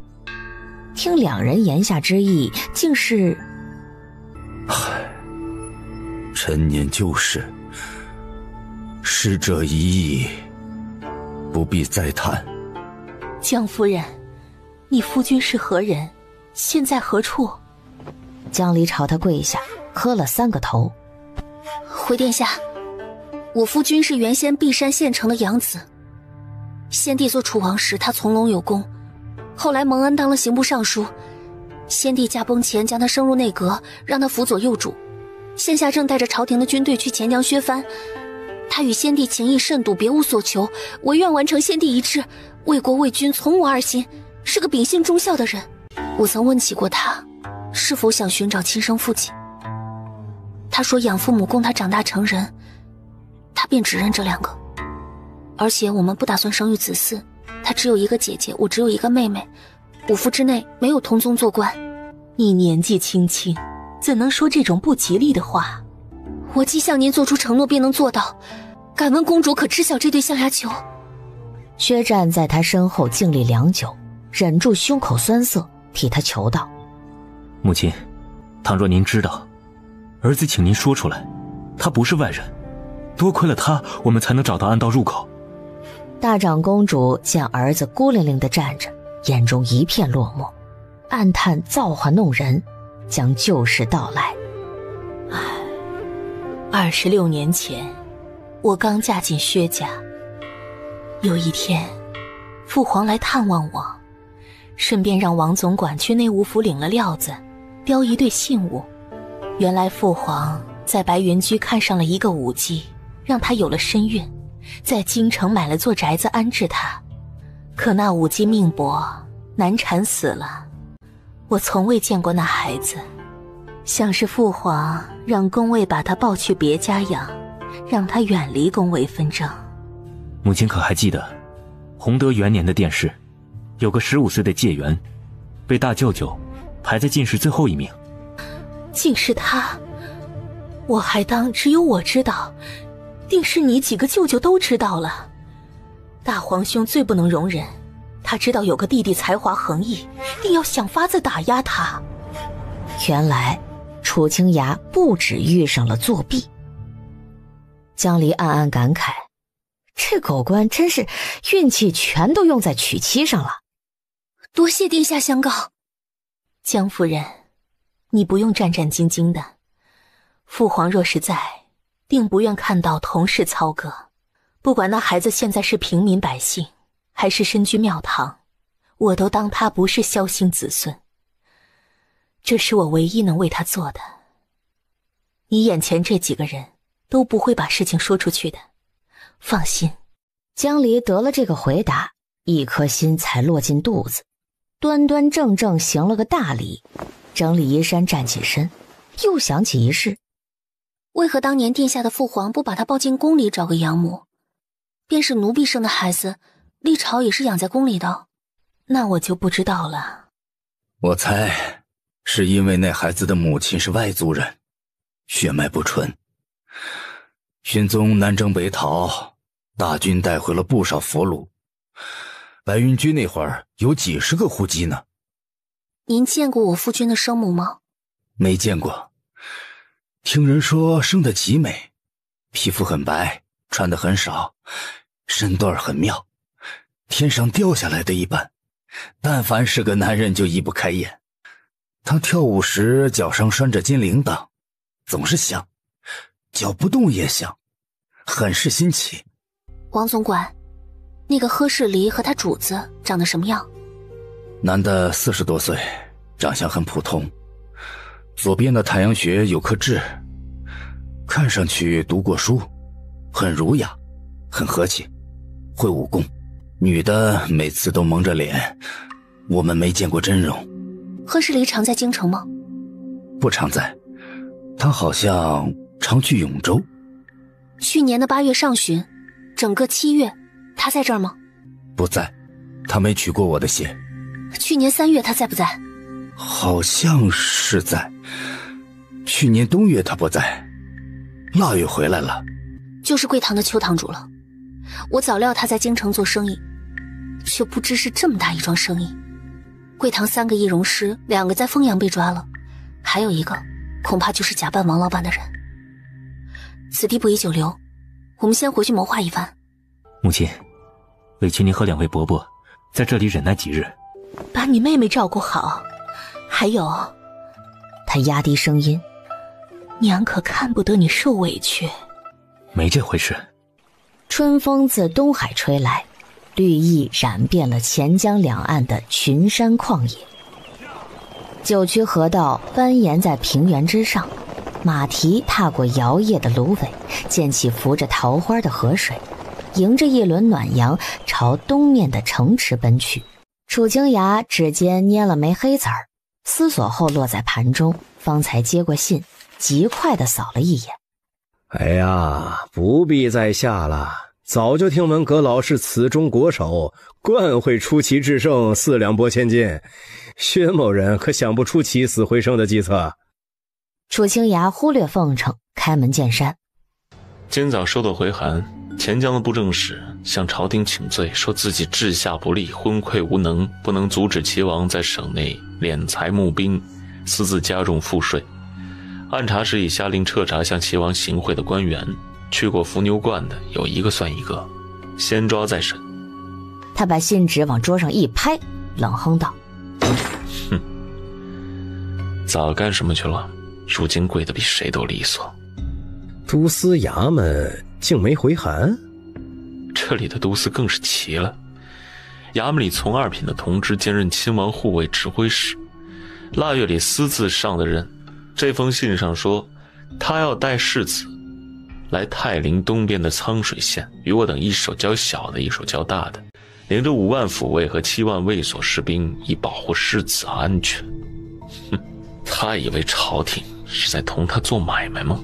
敢带这么多人威慑？看来陈冠麾下靖北军的威名还是差了些。大燕的亲王位高权重，可对封地内的一些文武官僚肆意任免，也可招募府兵，但人头有限，5万已大大超出组织。薛大人，明日劳烦你与陈将军在郊外检阅部众，世子一行人已在路上，再过2日就到了。咱们这10万人绝不能叫人看轻。自然要肃整军容，这是朝廷的脸面，不是？我听陈将军说，您叫他点的兵都是20-30岁的青壮，个个能以一当十。这里的兵啊，都没上过战场拼命，况且头领被捉，缺乏士气，是不能与我军相提并论的。不过年轻人血气方刚，没有家小要养，想必阁老在朔州之时就已经替他们做好了打算。阁老是想让这些人在此处安顿下来，替换一部分卫所士兵吗？薛大人耳聪目明，本官佩服。不仅要换小卒，也要换头羊。钱江都司不服朝廷管束，私通藩王，须得除旧迎新，杀一儆百。这新任的指挥使嘛，要能干实事，能服众，与齐王故党针锋相对。最要紧的是，在钱江没有任何根基。这样的人可不太好找啊。如薛大人所言，本官最擅长的就是4两拨千斤。等圣旨一到，天下尽知。那薛某就等着了。薛都督离开后，楚清雅独自坐在窗前，悠悠然焚香品茶。窗外春意盎然，新绿满眼。一只粉蝶停栖在嫩生生的葡萄藤上，翩翩然扇动翅膀。他突然记起卧房的衣箱里也有一件蝴蝶纹的绿裙子，是春天的衣裳，从来没看他穿过。正想象着家人在花园中轻罗小扇扑粉蝶的美景，窗下咻地窜过一个影子。楚清雅探着脑袋一瞧，只见一条蓬松的大尾巴露在灌木丛外。他眼疾手快地射了枚棋子过去，那小畜生一回头，却是只半大的赤狐，尖尖的耳朵，圆圆的眼儿，朝他凶恶的龇牙，躲进了3尺高的杂草里，钻进了墙洞逃走了。莫非是夫人的真身？怕我在外娶18房小妾，所以视察来了。楚清雅这么想着，喝了口茶压惊。2月23，齐王府的护卫指挥使率12万人马送小世子萧宝瑜来到苍水县城外。是日艳阳高照，万里无云，微风吹动河畔丝丝垂柳，漫漫杨花。若非两岸俨然对峙的骑兵，这大好春光足以让人心醉神迷。楚清雅让陈冠把囚车中的齐王请下来，双脚套上锁链，犹如牵羊一般牵到河边，将齐王的罪状一一细数。其一，缴纳贡赋以次充好，敷衍草率。其二，数番推阻，拒不朝觐，欺君罔上。其三，山惑学子大行舞弊，败法乱纪。其四，私离藩地，利诱边将，大逆不道。其五，残害忠良，暴力自衰，丧天害理。朕念宗室凋敝，夜告祖庙，不问吉凶，赦其4罪，削爵夺地，着钱江藩司、都司与吴州卫看管，终身不得出府。牵连人等，俱依国法处置。其独子年幼，朕命其上京伴读，入伍宗嗣，承祖宗之训，血脉之亲不可废也。若其秉性纯善，当封王列土，以保大燕国祚。薛大人，你眼力好，瞧对面那位李指挥使，是单独带着世子过来吗？还真是，他们两个要乘船渡河呀！陛下大人，尔等还不快将萧宝玉奉上，放下兵器，不要负隅顽抗，尚有一条生路。李指挥使早就听闻靖北军的威名，见对岸严阵以待，骑兵个个威武不凡，咬咬牙对世子说：“小王爷，待会儿无论遇上什么事，都不要害怕，属下誓死保护你。”李叔叔，那个人刚才说的是什么意思？是叫我去京城吗？萧宝玉扬起脸，使劲伸着脖子。待看到远处的人影儿，乌黑的大眼睛一下子溢出泪水。那是爹爹吗？爹爹怎么被抓起来了？李叔叔，你快让他们放了爹爹吧，我跟他们走。好孩子。小舟狭窄，只能容2人，如一片柳叶随波漂流，不一会儿就飘到了河中央。青天白日下，李指挥使把腰间的佩刀往河水中扑通一丢，弃了船桨，跪在船头对岸上喊：“楚阁老容禀，下官追随王爷多年，自知铸成大错，但王爷对下官恩同再造，使我一家老小免于饥寒。下官愿为王爷肝脑涂地。都司衙门收到王爷书信，下官便自请带兵护送世子前来。此举是为了保证世子和王爷的安危，以免有人违背圣意，半途行刺。楚阁老，您是2朝重臣，位分在军中最高，下官请您亲自将世子带回。只要您在下官面前立誓保世子平安，在王爷回吴州后不伤他性命，下官愿取您的佩剑，在您面前自刎，尸身沉于江中。阁老，您看，这姓李的脑子坏了不成？本官是文臣，身上哪来的佩剑？大人，兄弟们已安排好了。备船。在众目睽睽之下走到渡口，与陈冠对视一眼，向着齐往。您这下属就跟您儿子的爹似的，忒操心。你胡说！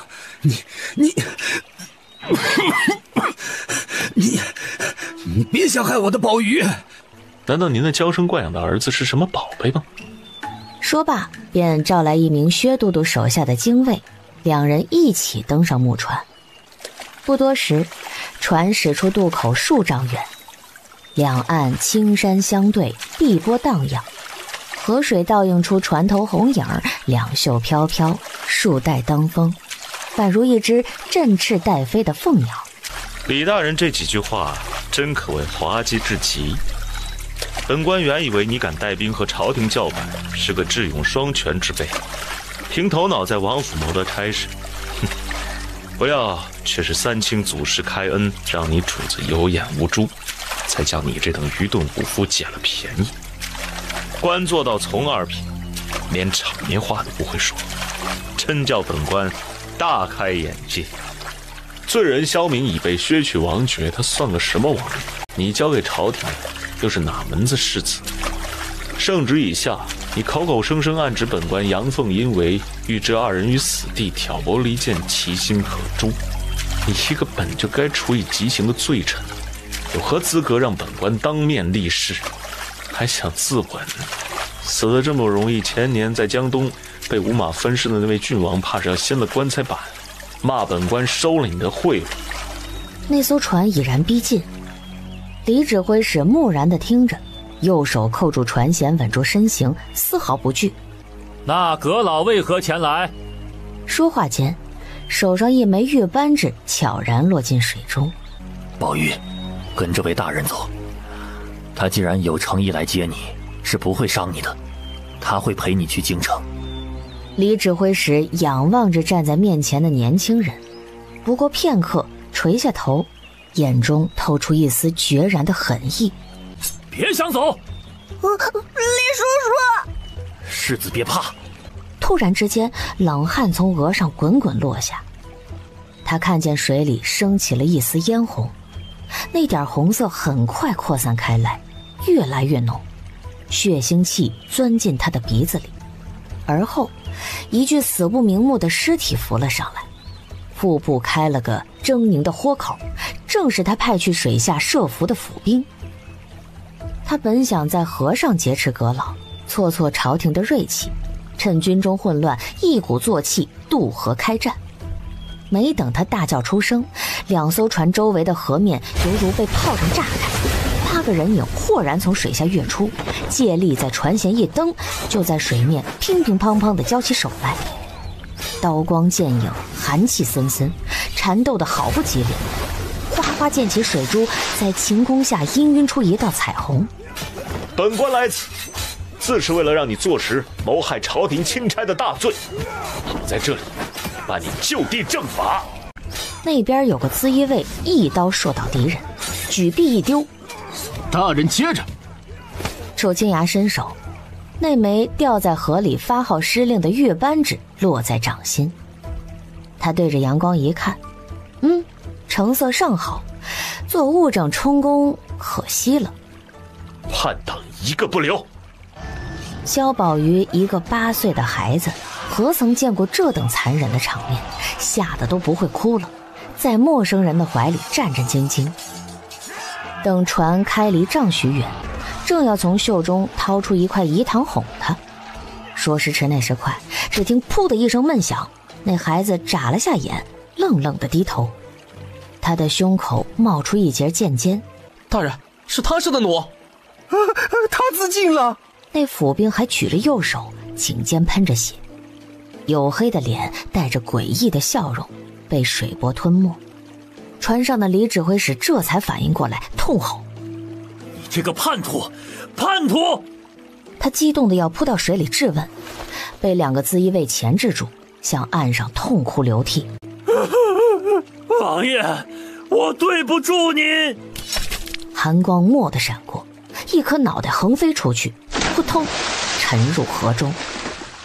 拖凶手上岸，顾齐王府为抗旨不遵，阵前杀了萧宝瑜，公然谋反，其罪当诛。爹，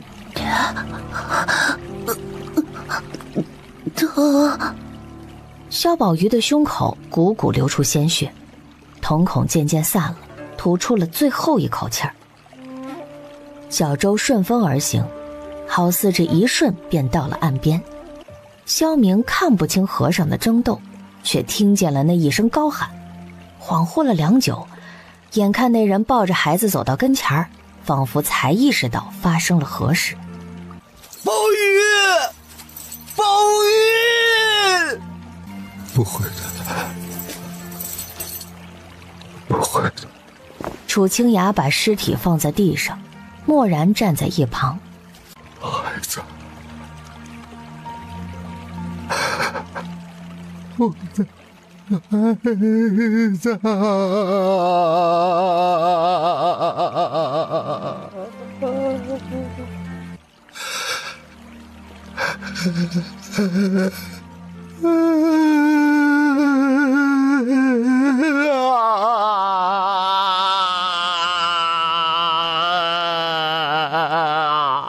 他是个好孩子啊，他什么错都没犯过，为什么要这么对他？我的宝玉，爹爹给你买了墨，你这个也看看他。你这个也看看他，宝玉，是爹不好，爹不该出洋，宝玉啊，爹对不起你。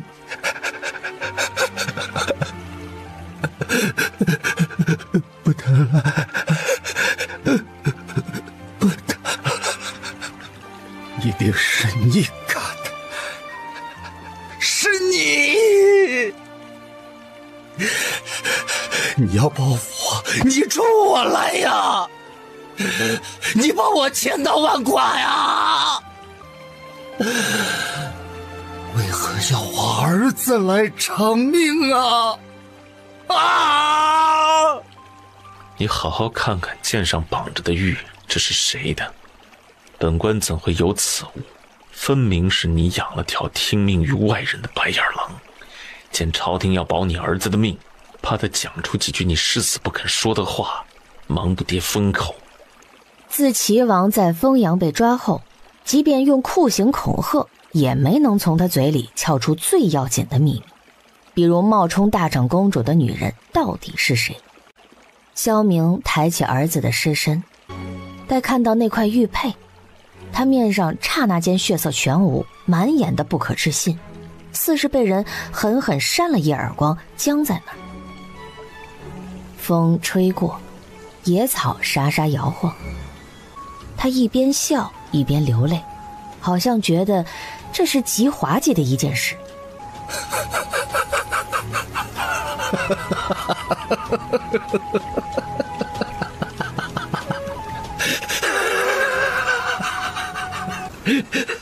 我哪里欠了你啊？我什么都听你的，什么都听你的。你呢？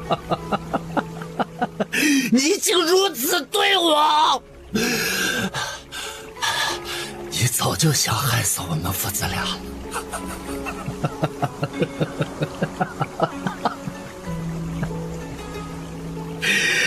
你杀了他，你杀了他，你会有报应，你们都会有报应。你看看他的脸，看看他的脸，看看他的脸，下一个就是你。我们都不得好死。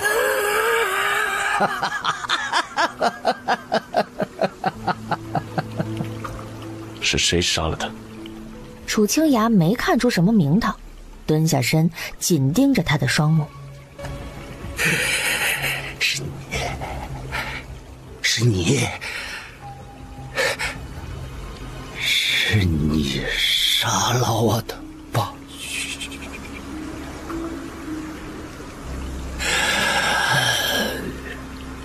你的死期快到了。楚清雅丝毫不惧他的诅咒，捡起地上的玉，拿到一边细细端详。这是钱江月照伏牛松，梧州的风景名胜。我家里还挂着一幅先帝赐的古董画呢，画上和这个差不多。玉是小孩戴的平安扣，我堂侄子侄女都有这么一块，不是王侯世家用不了这料子。好巧不巧，前不久在丰阳，江离描述过一块纹样相同的玉佩，藏在慧光寺地下的暗室里，还压着一张梧州底店的回条。这玉不知是不是从京城寄过来的。射箭的人把他挂在箭上，就是为了让萧明看出是谁干的。就他这样，还望子成龙，哎，早知如此，何必当初？薛大人，事态有变，要劳烦你做2件事：一则派兵将他火速带回京，小孩让兵官装了，待陛下定国后下葬。既然陛下留萧明一命，本官就不能让他在钱江继续待着，免得父子俩都死于非命。你的部下可是亲眼看到这有人行刺他儿子，要他在梧州终老，必须在扫清叛党之后。再则，你去对岸抓个抚慰亲信，问问这孩子是谁生的，玉是谁给的，一旦问出便传书给我，问不出就罢了，不用报。薛都督应下，看他唤来一名资衣卫，拿出圣旨，径直走到陈冠面前，亲自展开卷轴。陈冠不料自己突然来了活，跪下接旨，越听越惊，磕头谢恩后直起身，皱眉问：傅阁老，这莫非是你的意思？我都在威宁这么多年了，怎么把我调来钱江省？陈大人慎言，圣旨就是圣意，本官可不敢僭越。你若是没听懂，本官再复述一遍。第一，你卸了靖北军统帅一职，改任钱江省都司指挥使，把你麾下这5万没成家的青壮年安排进本地卫所，从今以后就在钱江督兵了。第二，你带着他们移平王府，肃清叛军。本官已和京中的武官写信打过招呼，他们已经在来的路上，到这里会配合你。第三，明年征旦来京述职，做得好有赏。止步！哎呀，对不住啊。这场景对江离来说着实算不得什么。他站在门边，嘴上道歉，心里半丝波澜也不起，怕他尴尬，还大拉拉的好心劝他：我以前进考场都不知道脱光多少次了，你这算什么？千万别介意。薛战身臂扯过榻上的袍子，小心翼翼地探出了半个脑袋来，咳了一声。方才学生打翻了茶壶，水洒了我一身，我换件新的。这罐子拎着重，你快放桌上吧。江离这才想起，那几个学生衣服也是湿的，后知后觉的哦了一下，跑去桌边掀开盖子。这是我府上炒的零嘴，偏甜口，正好给白露带点，他要是吃不惯，你就分给学生。薛战抿着嘴，心想江离这也太不拘小节了。早知道一听到他的脚步声就应该把门锁上，换了衣裳，梳了头再见他。那我就替白露多谢你了。因楚清雅早就被皇室除名在外，两人也不讲究辈分。江离从罐子里摸了一小块花生酥，咔嚓咔嚓地嚼着，把嗓音压低了些。你派去暗道里的那2位高手可有新消息了？昨日南越人来打扫牢房，把用了几年的毯子和陶罐一概带走，还给做了顿丰盛的饭菜。王总管问他们缘故，得知明日要取最后一次血，然后斩草除根。我同祭酒告了假，把明早的课推了，今晚带人去那儿守着。请你过来是想问问，楚阁老可往家送了信，不能说的不必同我说，只说同这件事有关联的。他忙得很，往家送什么信啊？只听说他抛下军队提前返京了。不过我问了与刑部交接的资衣卫，京城的南越人总共有15、16个，大多是苏伦部的，定期在城南集会。钱江那儿也有至少2个。上次王总管给了2个名字，我就让他们去打听。假扮王总管的贺世离，也就是贵堂主邱兴满，是他们的首领，以前在苏伦部王宫做禁卫。木茶是苏伦部王族的姓氏，看来那女人就是为了报灭族之仇才假扮大长公主的。果然如此。我3堂叔在中军都督府任职，被陛下点了总兵，和楚阁老同去钱江削藩。他急奏朝廷叛军出了内奸，是个南越人，阵前射杀了齐王世子，剑上挂了块玉。依信中描述，那玉道与我们在慧光寺地下看到的平安扣一样，是世子从小带着的。我上个月去暗道的时候，没有再见到他。这么说来，那南越女人同齐王生了个儿子，还把大长公主殿下给你弟弟的玉佩顺手送给自己儿子了。我根本没什么弟弟。看到那块玉和钱江底店的回条放在一起，我就起了疑心。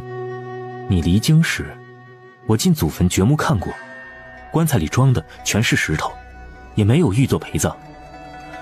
当年我母亲没怀孕，木茶阴生的孩子抱给齐王养了，所以他对外说是死胎。景仁元年6月，先帝新登基，召各路王侯进京朝觐，令大长公主在京郊迎接诸兄弟，就是那时私会齐王。世子过了年9岁，算算生日，时间对得上，所以父亲总盯着帐顶的玉看，是发现他手上有一块刻着钱江风景的。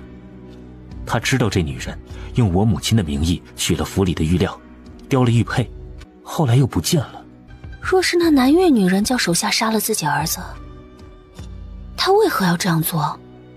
薛战也不确定，轻轻摇头。江离想了片刻无果，一个念头油然而生。令姨，你说你掘过墓？惭愧。这个难吗？倒是不难，人手够了，用不到半个时辰。只要有师傅在场念经，还需带着纸钱等物祭奠，这样能使亡者魂魄不受惊扰。你请的师傅还在吗？薛战的眼神带了一丝疑问。江离解释，王总管不是说我夫君的生母身上有金铃铛吗？正好你挖过，熟悉开棺仪式，我想看看是否能找到线索。这个是有必要的，因为……江离顿了一下，还是没有说出原因，正打算编个话，听他问：你可与楚阁老说了？他又不在家，他怎么说呀？我也是在帮他查案，若没有7分把握，是不会做此决定的。事不宜迟，你看今晚能不能凑齐做仪式的人，另外再带个5座。自医卫这边我跟他们说，让他们别拦着。到底是谁在他母亲死前来过小院？这个问题在心中盘桓数月，他一定要确认下来。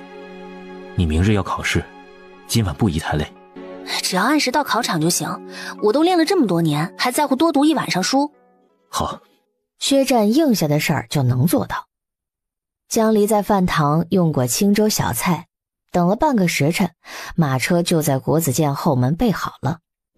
车夫请他上来坐，薛白露已经在里面。两个姑娘聊了会儿天，兴致勃勃地说起明日辰时开始的春考，一个满眼崇拜，一个胸有成竹。心雨姐姐，你要是参加会试，肯定就是从古至今第一个女进士了。你以后想做什么？还有1个月呢，谁知道顺不顺利？我都担心考完春考上头不批我的名额。你的监诏盖了玉玺，要是礼部把国子监交去的名单退回来，就让楚阁老再同陛下说一声，谁敢反对呀？他要是不说，我就让哥哥去说。礼部尚书最喜欢他了，听说还想把女儿塞给他呢。怎么好麻烦他呢？他帮了我那么多，已经足够了。反正你必须去考，给我们女学生争气。你在花游街的时候，就让我骑马跟在你后头，一人之下，万人之上。我想想就激动的睡不着觉。我小时候倒是和我娘说过，若有一天能替自己考中进士，就在城里修个5进院子的进士第，门前竖个牌坊，要3间4柱5楼3重檐，正面刻斗大的字，图案雕得越花哨越好。我可想要一座牌坊了。哎，我叫我们家的工匠给你做的比我哥的那个牌坊还漂亮。你能不能在牌坊上把我的名字也加上去啊？就写我是你的知己好友之类的。马车走到国子监正门，一个含笑的声音从帘外飘进来：人家考进士关你什么事啊？书也没背，功课也没做，就在这里叽叽喳喳。薛白露一边吃一边偷偷瞅他俩：你怎么还带着功课啊？我当你批完了，早知道就改天了。方才临走被四爷叫去，他家孩子资质平平，又跟别人夸下海口，下月要到诗词歌赋，让我改一改。就是帮他重写吧。哥哥，等你升了四爷，就不用替人干这种糟心的活了。就是升到祭酒，只怕也不消停。你哥哥精才绝艳，脾性又好的出奇，不逮着他干活就怪了。我脾性好，就值得人人使唤吗？才提笔写了一句话，急忙抬头望向江离。我不是……江离双肘撑在岸上，正聚精会神地看诗词，闻声对上了他的眼睛。他微舒口气，转言问：县狱有何见教？此人要做上4节的词，这一阙谐香令写得太悲了。江才子惯会助人为乐，索性让我偷个闲吧。你念我写。江离半年没重操旧业，当下起了好胜心，喝了口茶润嗓，想了片刻，缓缓道：西市桥外水帘拥，一丛芳，碧无穷。暮云屏里莺声浓，画堂小院儿，竹枝绿酒，满地芍药红。烟波十里箫鼓聋，舞鱼归来泪转蓬。醉里流光复匆匆，终宵梦醒，独坐秋千。檐上月如弓。自本朝以来，词牌格律平仄趋于多变，这悦耳的声音似和风逐鹿，夜漏低响。词中几许清愁如羽毛般撩人肺腑。3月暮春，常发悲戚之语。我看这位学生写的都是些强说愁的词，你的虽好，情思却浅了些。寒诗云：3月光景不忍看，武陵春色何摧残。愁绪常发于暮春者，盖3月春尽造物凋敝也。今宿雨新停，花市将尽，是作渡江春一阙。词曰：春水绕，细柳迎客照。墙外吴歌偏相扰，云竹冉冉拥古道。满庭皆芳草。他停了须臾，正待接下去，薛战执笔：双燕巢，堂前梅花老。池里书断旧梦遥，心遗落尽人不扫。飞雪残晚照。哇，妙啊！我跟同窗对诗就对不出这种意境，人家老嫌我狗尾续貂。薛白鹿在一旁鼓掌喝彩，把最后一块糕塞进嘴里。哎，你们闲着别光帮他写呀，也帮我写写。自己写。两人转过头，异口同声。薛白鹿缩回去，酸溜溜道：哎呀，3月哪来的飞絮？也没有那么好嘛。是柳絮。哎呀，你们早点回家啊，明天还要考试呢。真想天天像他这么无忧无虑啊。其实我还不知道坟在哪儿，到了白云居需打听打听。你要进白云居？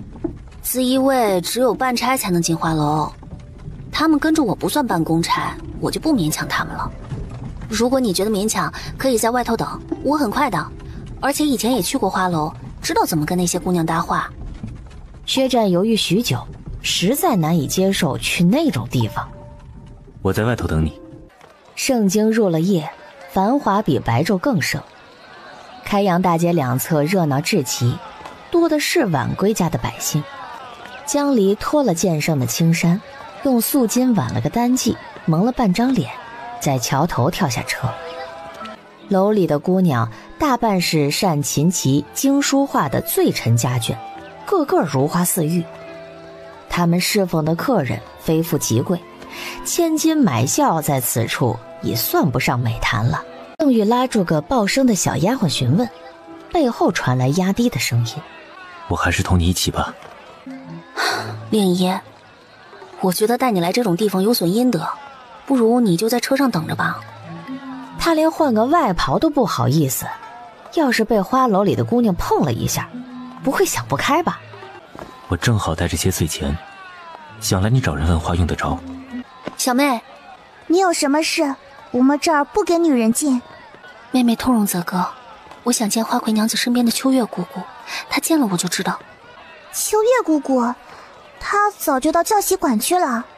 啊，对对，她和我娘是旧友，我投奔她来了。劳你通传一声，我娘姓燕。江离抹着眼睛，指着身后的薛战：这是我哥哥，他带着我生气。小丫鬟见是来卖身的，指了扇侧门。从那进茶房，说要等人，一会儿我请他来。人走后，江离冲薛战得意地使了个眼色。你跟紧我。到了僻静的茶房内，他解下面巾对薛战说：我要找当年顾夫人的婢女彩绣，听说她很会做人，如今都混成白云居的二管事了，要见她可不容易。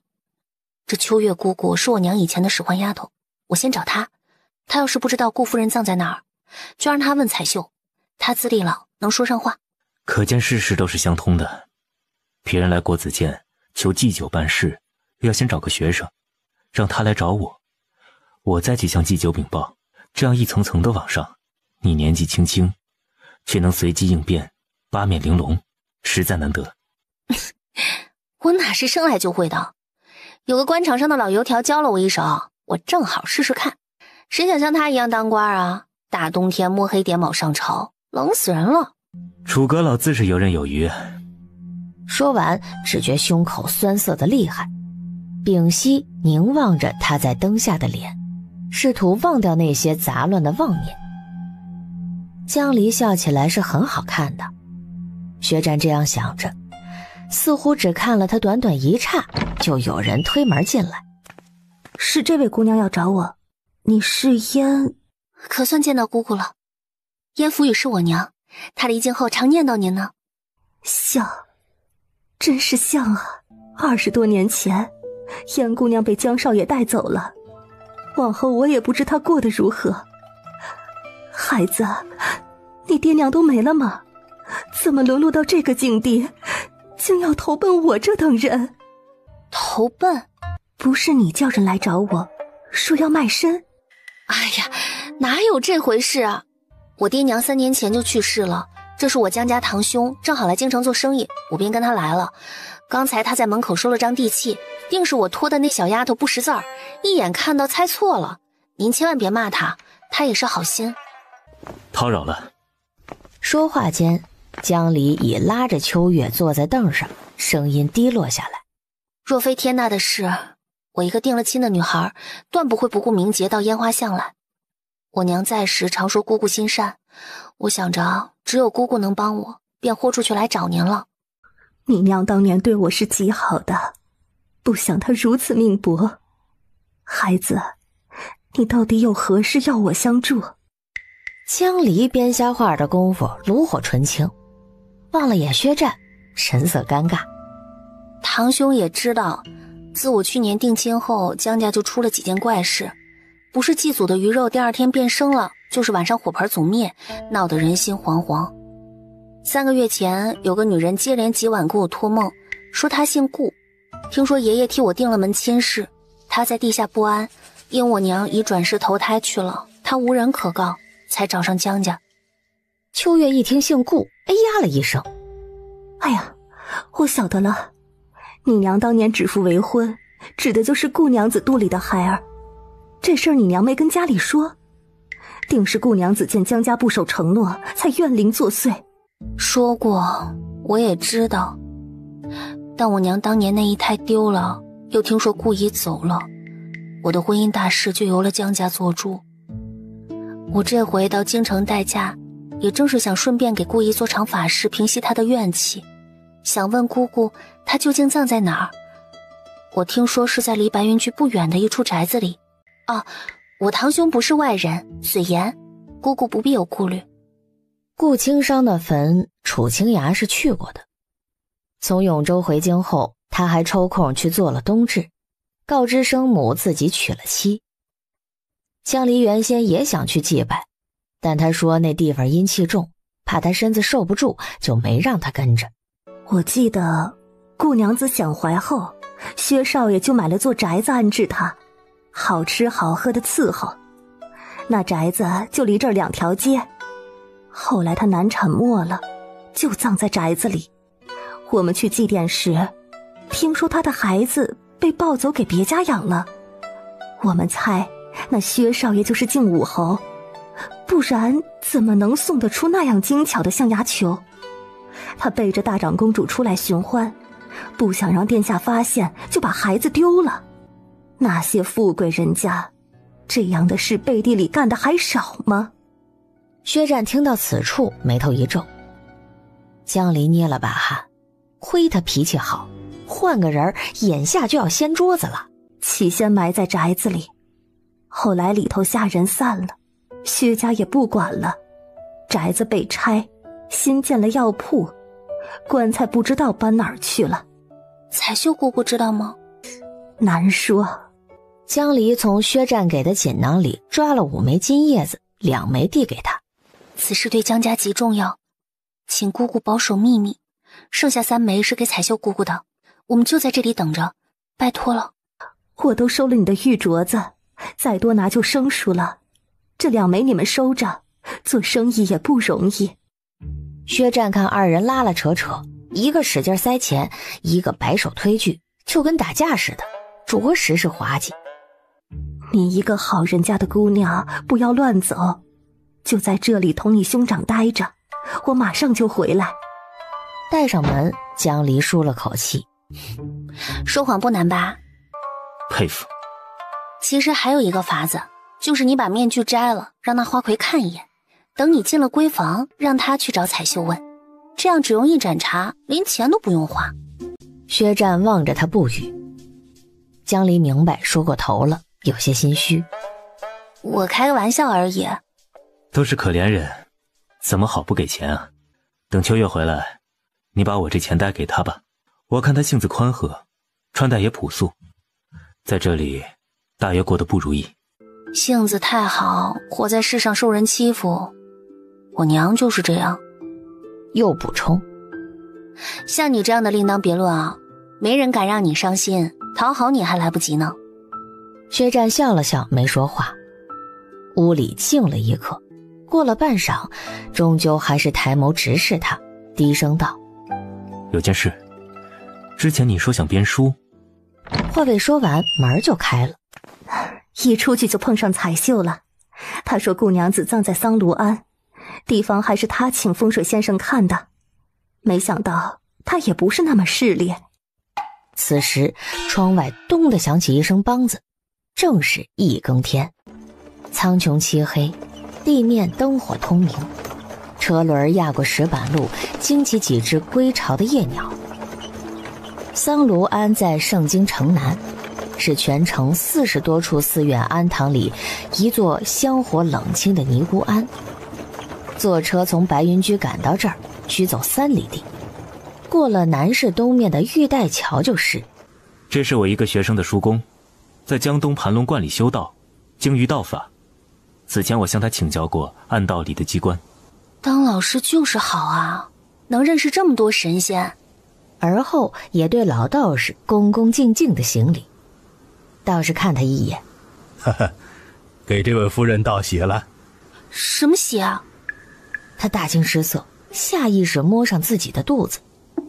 道士没应，江离被他说得战战兢兢，忽然想到月氏刚走，松了口气儿。哎呀，吓死他了！等楚清崖回来，一定赶他去书房睡。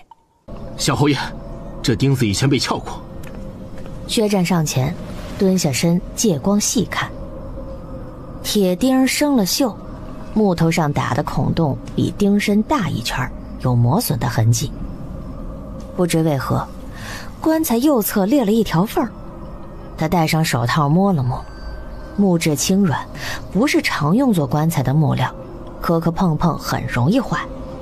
江离第一次见到尸骨，捂着鼻子从薛战身后探头看，目光搜寻一圈，问他：你可看见金铃铛了？没有此物。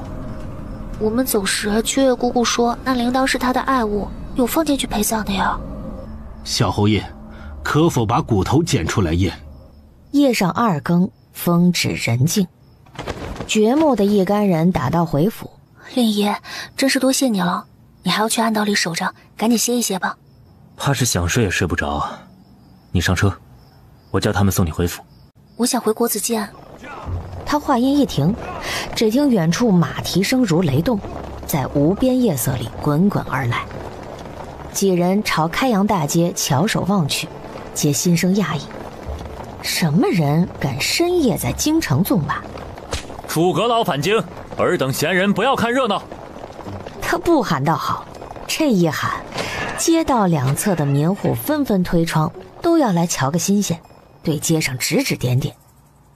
那粗大的嗓门隔着一条巷子飘到江离耳朵里，他眼珠子都快掉出来了。这狗官吃错药了，大晚上的发什么疯啊？不怕御史参他一本吗？往前跑了2步，又想起他从未这般引人注目过，平日去上朝都没有这么大的阵仗。事出反常必有妖，他应当在作妖。那名在墙头探视的府尉说：北面有夜市，他们绕道往东了，应是要走慧光寺街。往东。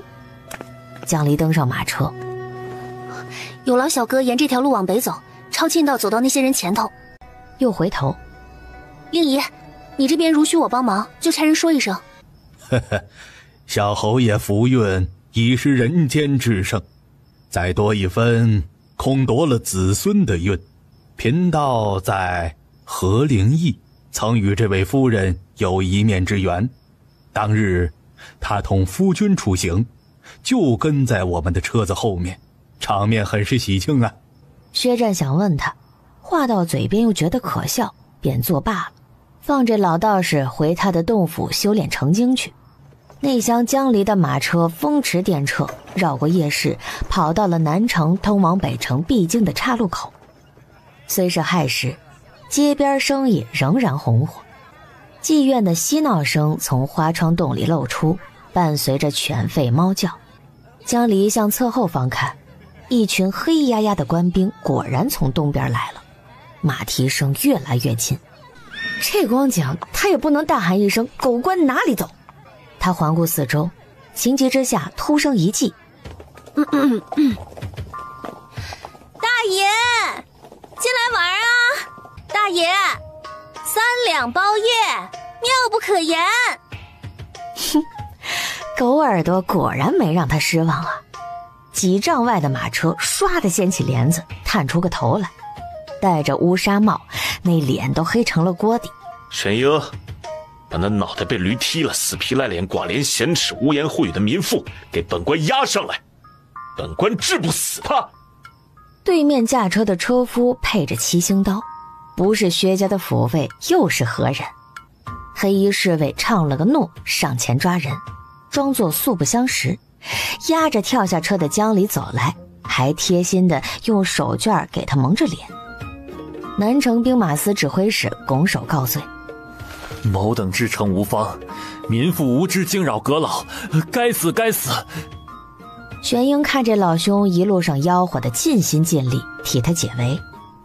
前面就是北城了，您带大伙回去歇息吧，改日请您吃酒。这胆敢犯上的民妇就交给我们处置。江离才踩上横木，就被一只大手给拽了进去。面前是张多日未见的脸，眼眸沉沉，怒火中烧。你解释解释，为何这个时辰坐着劲武豪府的车还让我进去？什么妙不可言？哎呀，我这不是怕你有急事不回家吗？也不能让人发现我深夜在外游荡。有天大的事要告诉你。长话短说。我和令姨去挖了你娘的坟。楚清雅差点没喘过气来，血直往脑门涌。我不听。真不听我就下去了。你明儿脑袋被人挂在城墙上，我拍手称庆，扬眉吐气，心花怒放，在家门口放300响的鞭炮。玄英，去买500响的炮仗，等我被他气死，就去劲武侯门口放。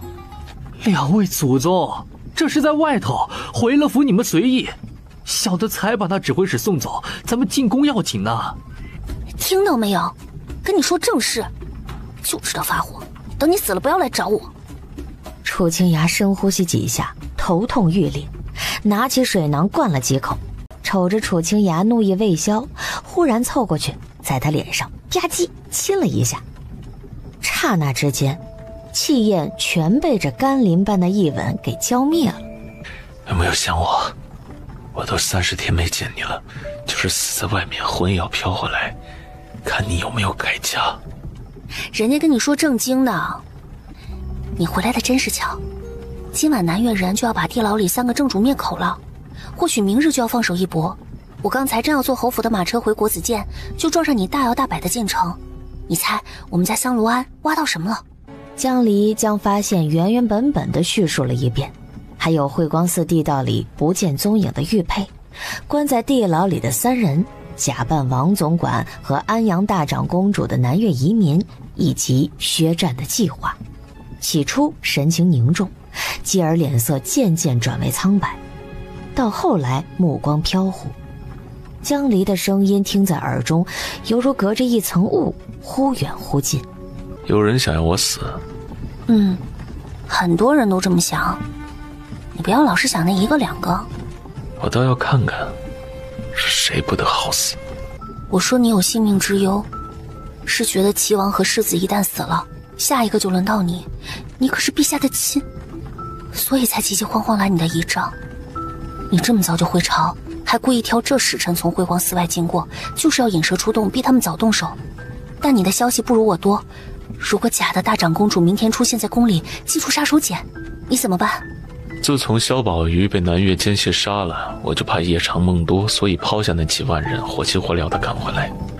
我想引他上朝，直接动武，不等他开口就压住谢了易容，接着让薛家父子做人证，搜查暗道找物证，再叫刑部狱里的南越流民编个口供，这案子就结得干干净净了。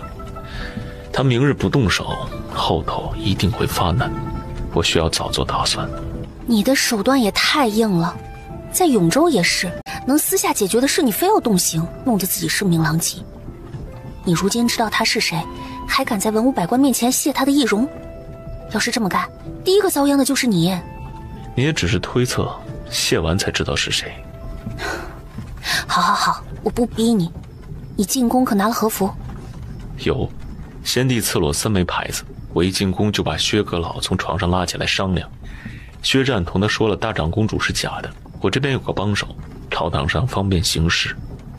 这是人能干出来的事吗？薛阁老都80了，你就不能让他好好睡觉？80也得起来当值啊，其他几个阁员又靠不住，我一个人哪顾得过来啊？尊老爱幼也不是这个节骨眼上。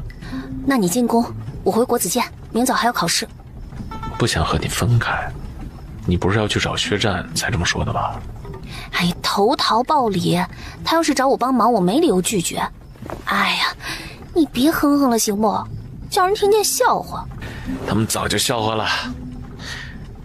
我太累了，眯一会儿，到宫门叫我。那声音渐渐低下去，那双眼合上，浓密卷翘的睫毛投下2抹蝶一般的阴影，呼吸变得深长。喂，他没反应。江离又戳了2下，楚清雅依然不动，马车依旧在飞驰，车舆晃得厉害，竟然这样都能睡着，定是日夜兼程赶回来太辛苦了。江离放心大胆地俯下身，在他耳边用气音：其实我有想你啊。又补充：就一点点哦。然后在他2只眼睛上各亲了一下，学着他的语气：这样就没有黑眼圈了。2更刚过，慧光寺的40多座殿宇沉浸在茫茫夜色中。何世离，你去打探了，一盏茶前进城的真是他？是，几百号人跟着呢。楚清雅回来的急，动静很大。我们的人传信过来，说萧宝瑜已经死了，齐王和棺材被押来京城，已在路上。除了在河里自尽的那个护卫，你还能和钱江的人联系上吗？放出去的鸽子都没回来，恐怕他们凶多吉少。主子，我们人太少了，我担心。山神的子民是坦率直爽的，没有那么多花花肠子。可中原人和他们不一样，大燕皇帝许诺他们交出长生药就可以平安无事，可最终所有王族都被屠戮，不下跪的子民都被坑杀，纯金的神像被扔进熔炉。那惨绝人寰的景象历历在目。木茶音还记得母亲在大火里对山神呼号祷告，求神明让那贪婪的皇帝不得好死。可这些年他逐渐醒悟过来，世上是没有神的。宣宗皇帝活到了50岁，长生药甚至延长了他的寿命，他早该死于他茶杯里下的慢性毒药。宣宗的儿子只剩下2个，其中一个铁定不会将他供出来，而另一个正往刀口上撞。正是人少才等不得，他回京这么匆忙，可能是发现了什么，我不能给他说话的机会。何世林，你亲自去牢里送那3人上路，多取一些血放在冰窖里，等事成之后，我找个机会称病，就用不着这些了。我去暗室里易容，丑时2刻把朝服拿到屋里，我们临时叫上证人出发，得走快些，宫门一开就赶在众臣之前进去，我要见皇帝。安阳大长公主是宣宗爱女，有御赐的御符，可不闻诏令进宫。当年她就是凭借这个在宫门落月前进入禁中，在宪宗寝宫前跪了1夜，为靖武侯求情。主子，您得睡会儿，明早的朝会必须万无一失，出手就要将楚清雅拿下，不可有片刻犹豫。哼，这是自然。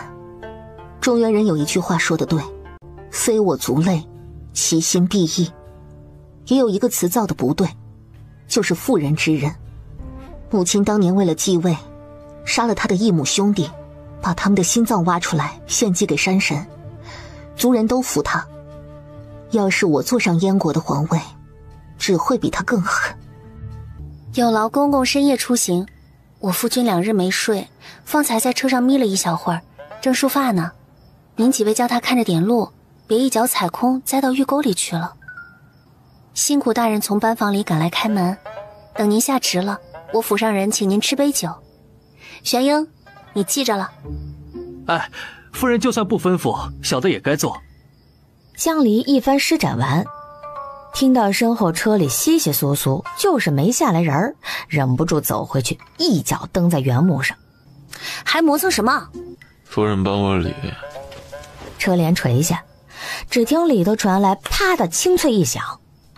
清醒了。外头的太监卫兵顿时鸦雀无声，个个肃然起敬。哎呀，库里的夫人这么凶残的吗？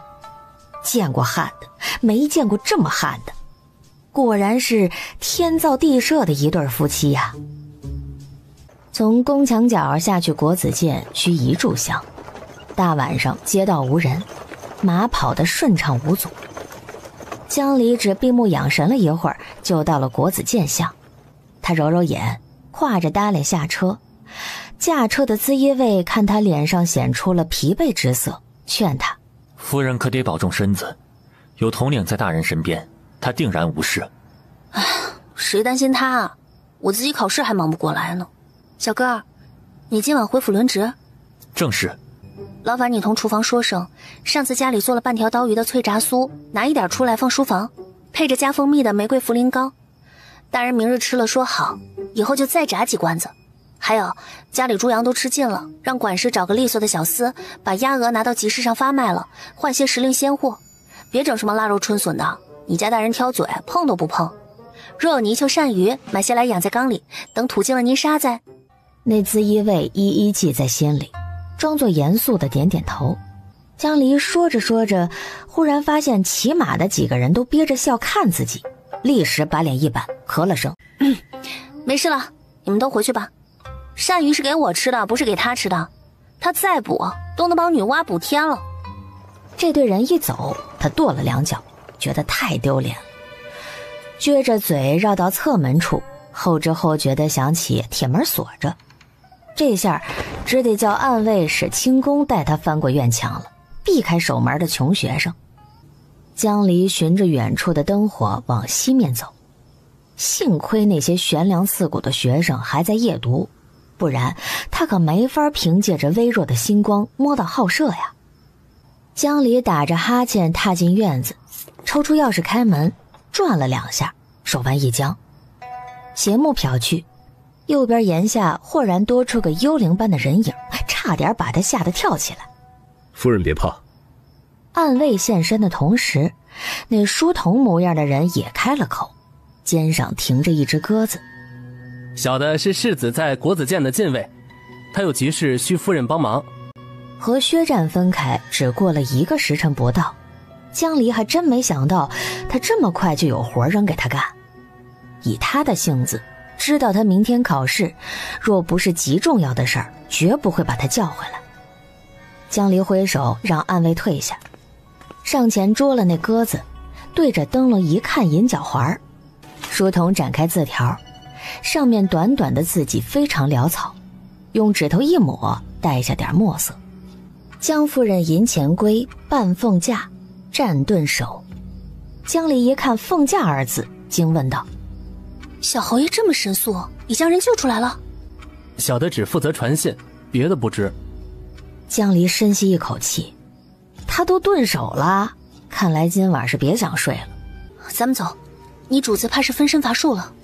10来个侍女在院中忙碌地扫洒布置，有的抬水桶，有的捧衣物，药气熏蒸，不知道的还以为是谁要生孩子呢。啊，这里！你哥都跟你说了？你去说州的时候，他就同我讲了7七八八。这事儿真叫人难以相信。他叹了口气，眸中流露出与年龄不符的成熟。我原本睡了，侍女一接到飞鸽传书，就把我叫了起来。哥哥让我接母亲在这儿休息整顿，派人围了云间小筑，知道母亲要回来的人没几个。眼下我要领医师去父亲那边守着，这里就交给你了。下人都信得过，他们一直到后日子时都不会踏出明水院半步。你拿着我的牌子，可以使唤抚慰。仙玉姐姐，我很想快点见到母亲，但人家都说欲速则不达，我一急就容易出岔子，只能先忍一忍了。哥哥说最好的机会就是明天，还说见了母亲你就知道该怎么做。我不懂他的意思，你这么聪明，肯定一听就明白了。听了这一番情真意切的话，江离把我也不懂4个字吞了下去，安慰他：我等大长公主殿下回府，许是他有安排。殿下既然回了家，我就将他看得牢牢的，等侯爷醒了，再让他们夫妻团聚。你放心去吧。目送薛白鹿匆匆离开后，来人！他试着举起左腕的玉牌，立时有个朱衣抚卫闪现到面前。再来几个。面前顷刻又多了3人。事急从权，我就越俎代庖了。现有3件事要办，稍后我手书一封，劳烦你们快马送去刑部尚书府。郡主的院子是怎么戒备的，我家中也照这个规格办。今日轮值的自衣卫姓李，你们让他带头，一是不准任何人出府，二是切勿惊动街坊。我夫君若是到明天晚上还没出宫，我自有办法进宫去找他，叫他们不要慌。另外，郡主是要拿几个大丫鬟去门外迎接殿下，准备床榻盥洗的，把他们给我找来。服侍殿下的每一步我都要弄清楚，以前伺候过殿下的侍从，干完活都叫到一块儿去，我要问话。再有，把小侯爷送来的信给我过目。几个朱衣抚卫唱诺，忍不住瞄了江离一眼。这位夫人虽衣着普通，发髻上连个金银钗环也无，可往门下一站，便似滚沸的大浪里立了根定海神针。一双秀眉微微上挑，2只点漆目凛凛生光，通身疏朗的威仪。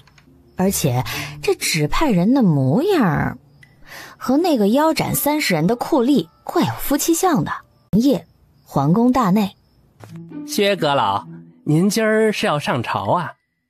华盖殿大学士年事已高，并无实职在身，平日只需给陛下教书，偶尔出席重大朝会，那都是前一天向司礼监报备了，拿步辇抬去奉天门。老夫醒得早，几时了？到5更了。小的多嘴问一句，楚阁老起了没？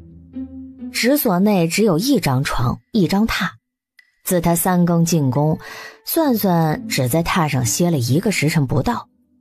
若是半驾上朝，过会儿就该起来整理仪容，用些茶点了。哎呀，不必管他，老夫先喝点茶。大半夜起来讲得口干舌燥的。哎呀，如今的年轻人呐，真是的。小太监全当没听到，扶着他去隔壁的屋子，换人沏茶捶背。臣等参见大长公主殿下。臣等不知殿下前来，有失远迎，望殿下恕罪。空地上霎时跪倒一片穿红穿绿的官儿。殿下让诸位都免礼，还有半个时辰就上朝了，诸位自便。敢问殿下在此是有何要事？殿下身为宗室女眷，应避开外臣，在早朝结束以后进宫面圣，而非走在臣等前面，这样与礼不合呀。是谁在与本宫说话？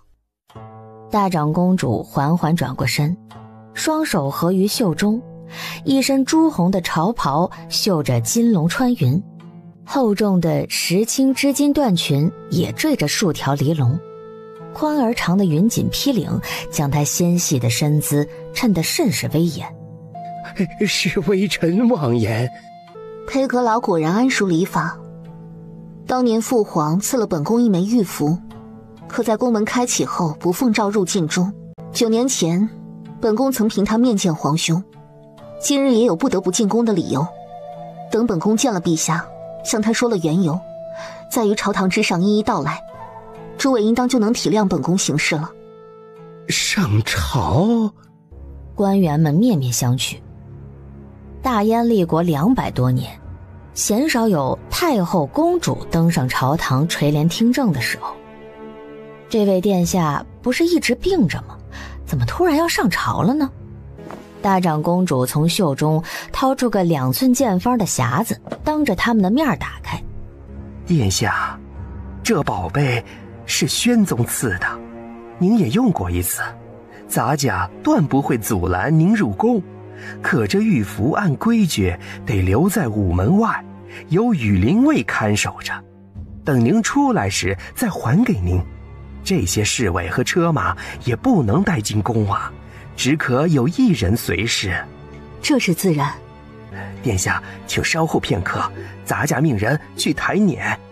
不必，总管陪本宫走着去，兹事重大，耽搁不得。长公主不欲拖延，搭上王兴的手，身影很快便消失在敞开的大门内。要走哪个门出去？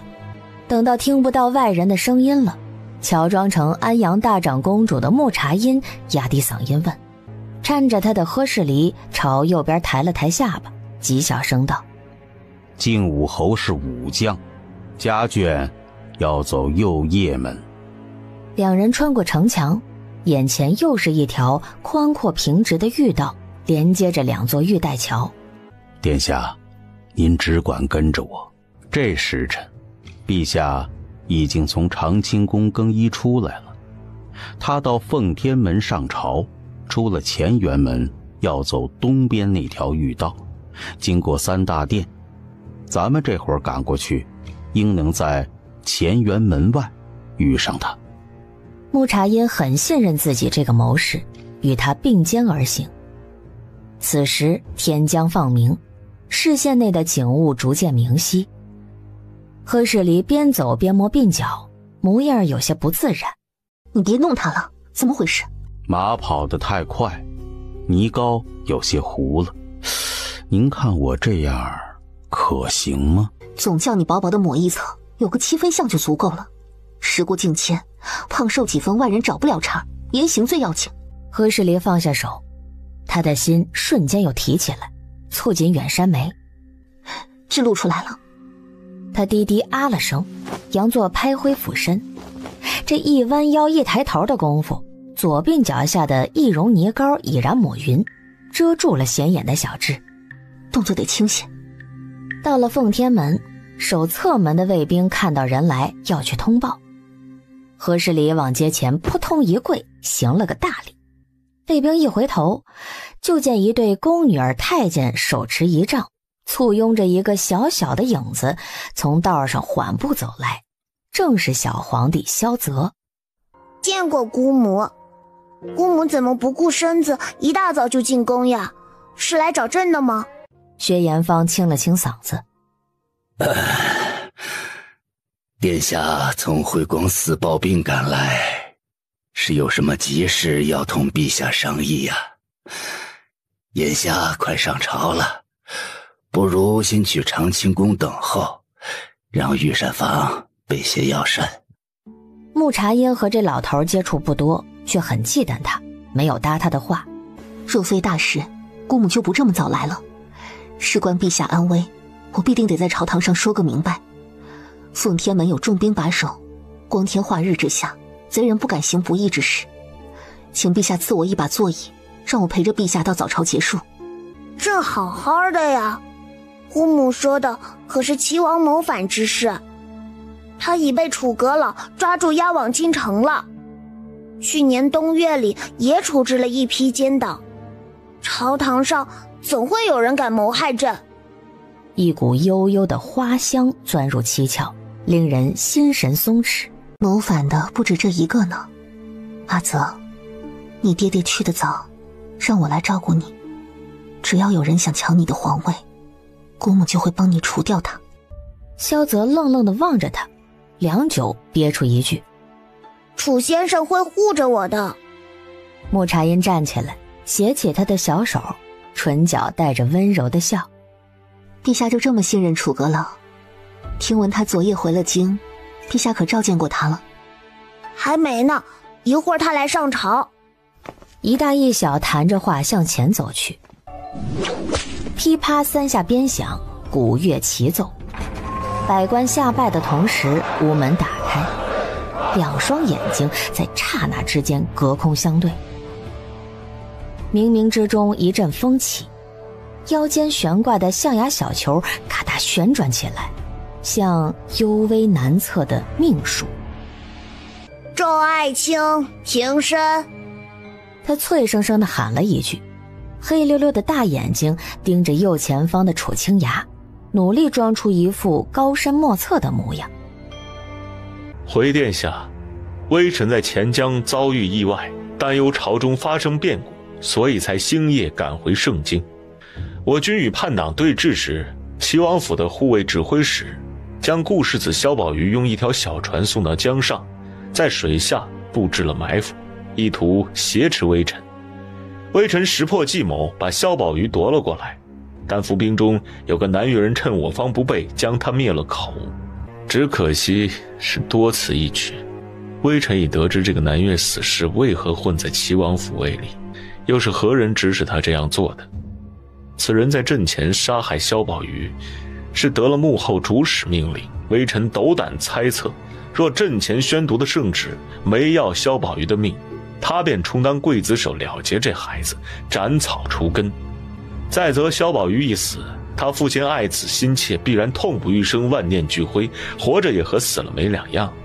微臣只有一事想不通，还望殿下解惑。杀死萧宝瑜的剑上挂着一枚南浦翠玉，是他从小戴在脖子上的平安扣。敢问殿下，既然肯把这块玉送给您和萧明的亲生儿子，又怎么忍心派您的爪牙一剑射穿他的胸口呢？犹如晴天降下一个霹雳，奉天门前鸦雀无声，所有人都被震惊得说不出话来。小皇帝也傻了，把这话在脑中倒腾了几遍，呆呆地看着这两个人，嘴唇动了动，不知该说什么好。这话不是他想的那个意思吧？这也太荒谬了。皇上，他失心疯了，竟这般侮辱大长公主，污蔑皇亲，其罪当诛。目无礼法，世风日下。是谁敢在御前喧哗？楚清雅蓦然转身，哗的一甩袖子，高声道：身为朝官，当严守朝纲；身为御史，当纠察罪人，陛下还未下旨定论，你们就急着定本官的棺材板儿？哪位明镜高悬的大人是火眼金睛的？哪位神机妙算的贤才是明察秋毫的？哪位德高望重的肱骨是想踩着本官青史留名的？都站出来！本官让你在他身边当刀笔先生，一个时辰的朝会让你说个够，下朝去刑部拿了上书印，坐在衙门里量本官的刑，断本官的案，有甚捕风捉影的大小事都往案卷上写，如此才不负你们千古流芳的清誉。今日本官就当着陛下的面肃清叛党，此人便是唆使萧明造反的罪魁祸首。来人，先将他擒住！身后的玄鹰鬼影般抽上前，砰的一声，未出鞘的长刀被王总管架住，弹指间两人过了几招。玉座上的萧泽睁大了眼睛，又是紧张又是兴奋，看的是聚精会神。你们别打架了，别打！薛阁老明知道楚清崖会在朝堂上发难，却没想到他这么硬来呀，撑着一把老骨头去护小皇帝，被这孩子给拉开。先生，他们武功好厉害，你快躲到这后面去，怕伤了你。如此，那两人才双双作罢，沉着脸退回自家主子身边。楚清崖，你放肆！谁敢动本宫，谁就是谋逆犯上，罪当凌迟。你莫要以为本宫不知道，你从前将苏叶奸臣赶回京师，是要把知晓你身世的最后一人除掉。本宫今日就算在慧光寺念佛，你恐怕也要花言巧语，让陛下一杯鸩酒毒死本宫。幸亏本宫诚心礼佛多年，昨夜释迦牟尼托梦，让本宫提防你在朝堂上祸乱军心，所以本宫才顶着干政的骂名赶来主持大局。你果然按捺不住，恶人先告状。他走下台阶，王总管紧跟其后，低头不语。萧宝瑜之死，明明是齐王部下眼见事败，在自尽前示主。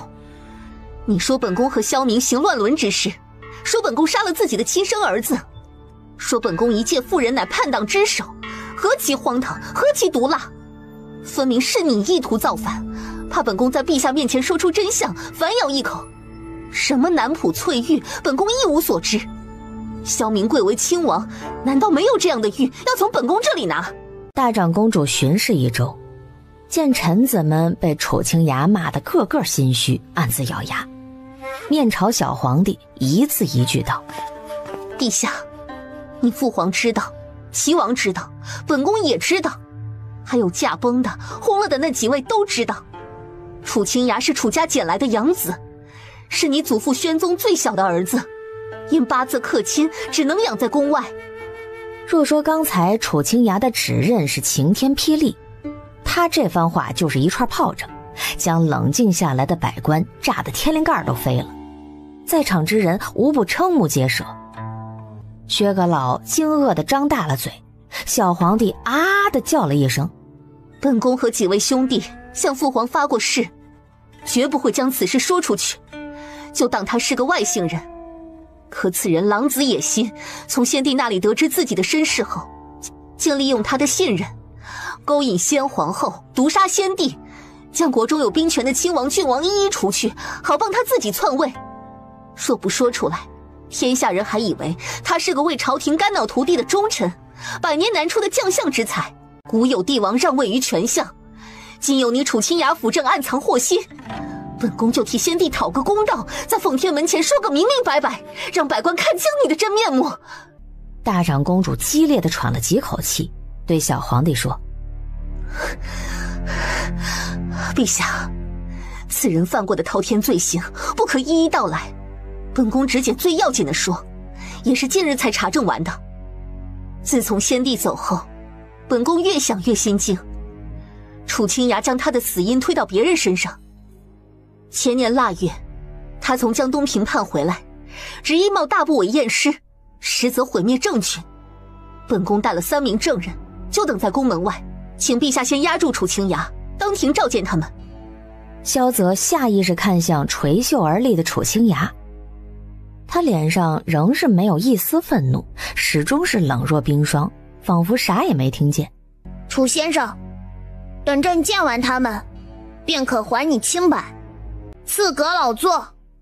本官倒想看看殿下找了哪几位神通广大的高人作证。宣人证。不到一盏茶的功夫，第一个人就被侍卫带进了殿，是个穿僧衣的尼姑。你可认得他？不认得，约莫是您从庵里千挑万选出来的剃了头的凤雏先生。陛下，这是京城桑罗庵的比丘尼净尘。桑罗庵乃是楚清雅生母所葬之地。净尘，你将看到的事说来，莫要害怕被他报复，有陛下给你做主。阿弥陀佛。这位师太，你大点声，朕听不见。回陛下，贫尼在桑卢庵修行了20年，是在墓园里除草的。这位穿红袍的大人虽不认得贫尼，贫尼却早已见过他数次了，只略打过照面，不知竟是当朝阁老驾临庵堂。他第一次来祭拜母亲顾氏夫人，是弘德元年的清明节，后几年也带着祭品来，不是清明就是冬至，很是孝顺。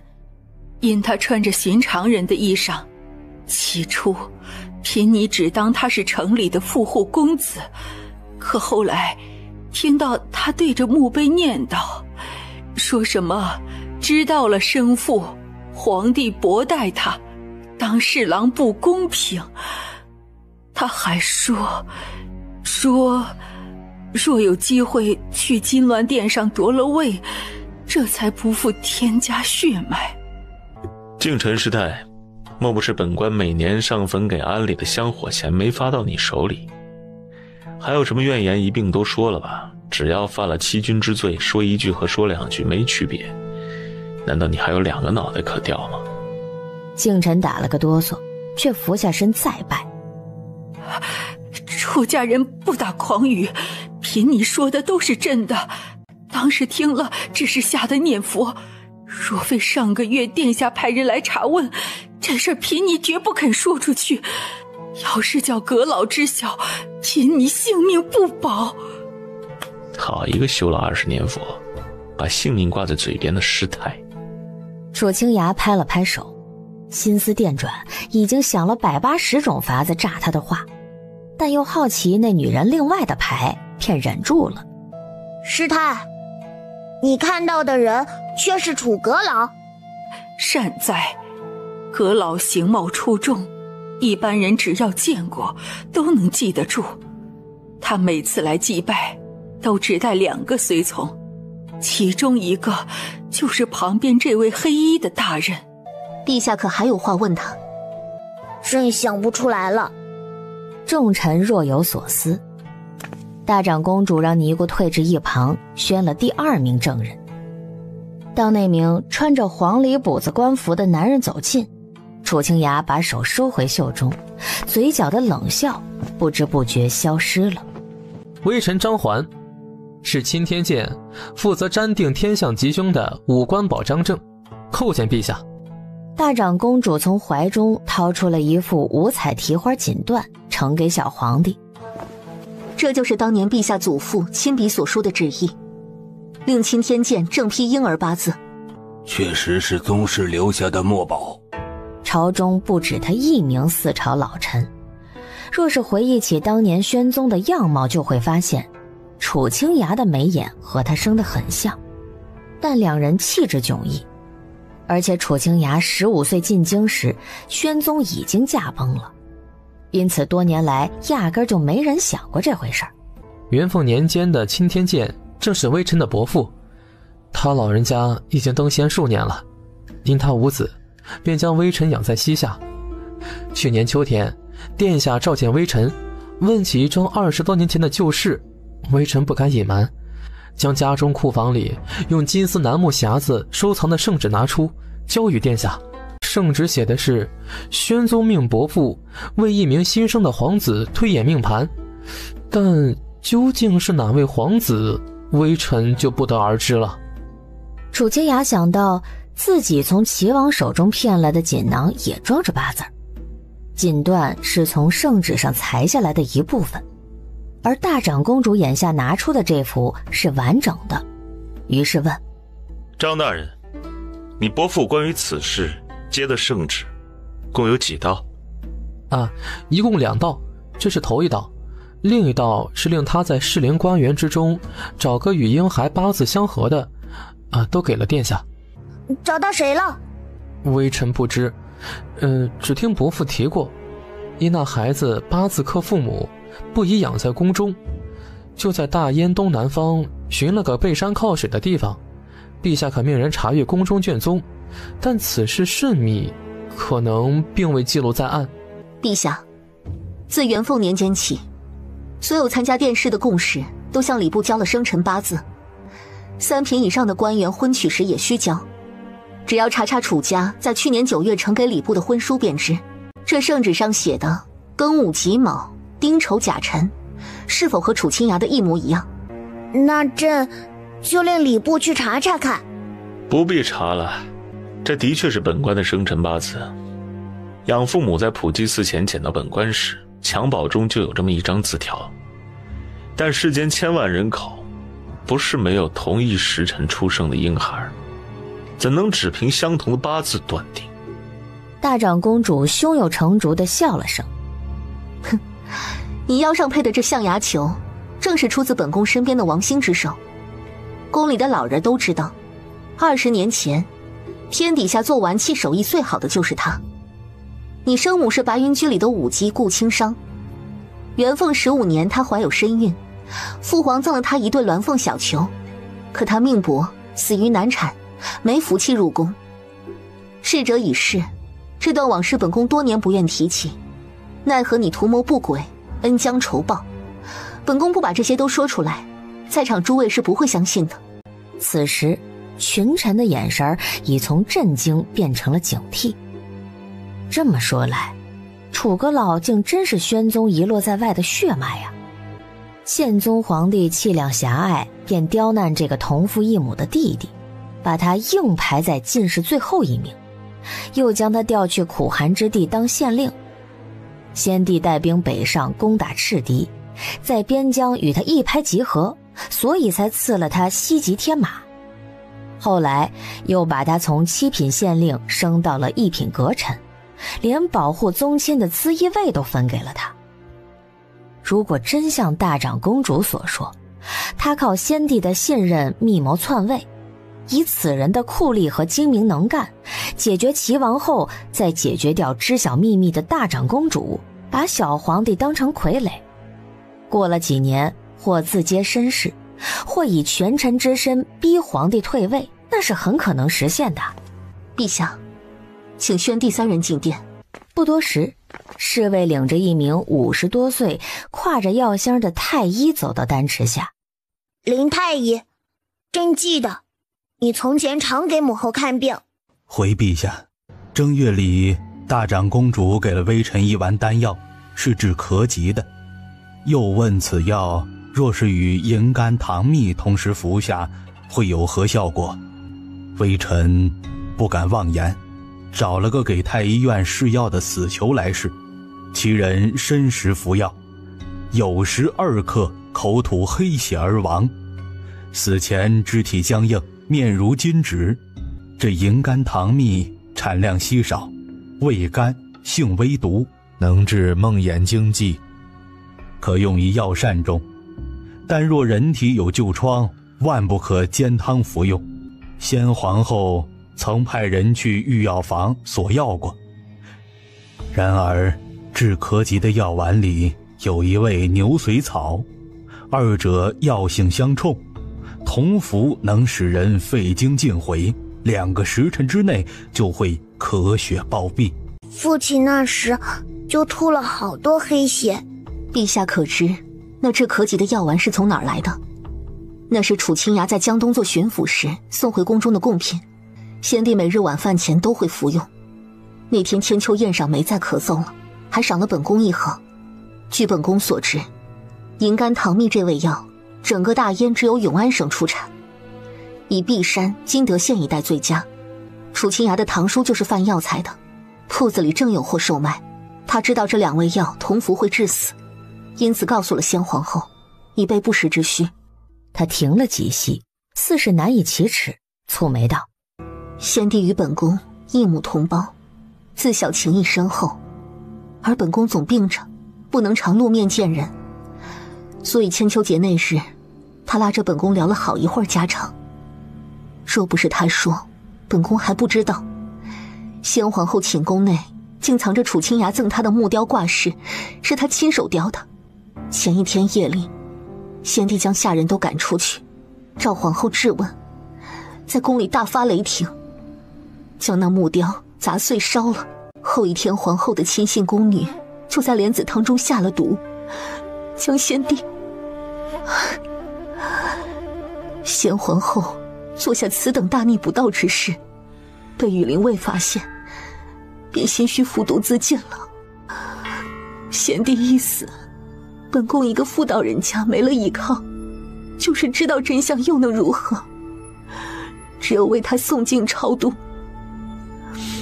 去年春天，先帝夜夜托梦，本宫实在忍无可忍，因此拖着病体寻找人证物证，发誓要让他在九泉之下安息。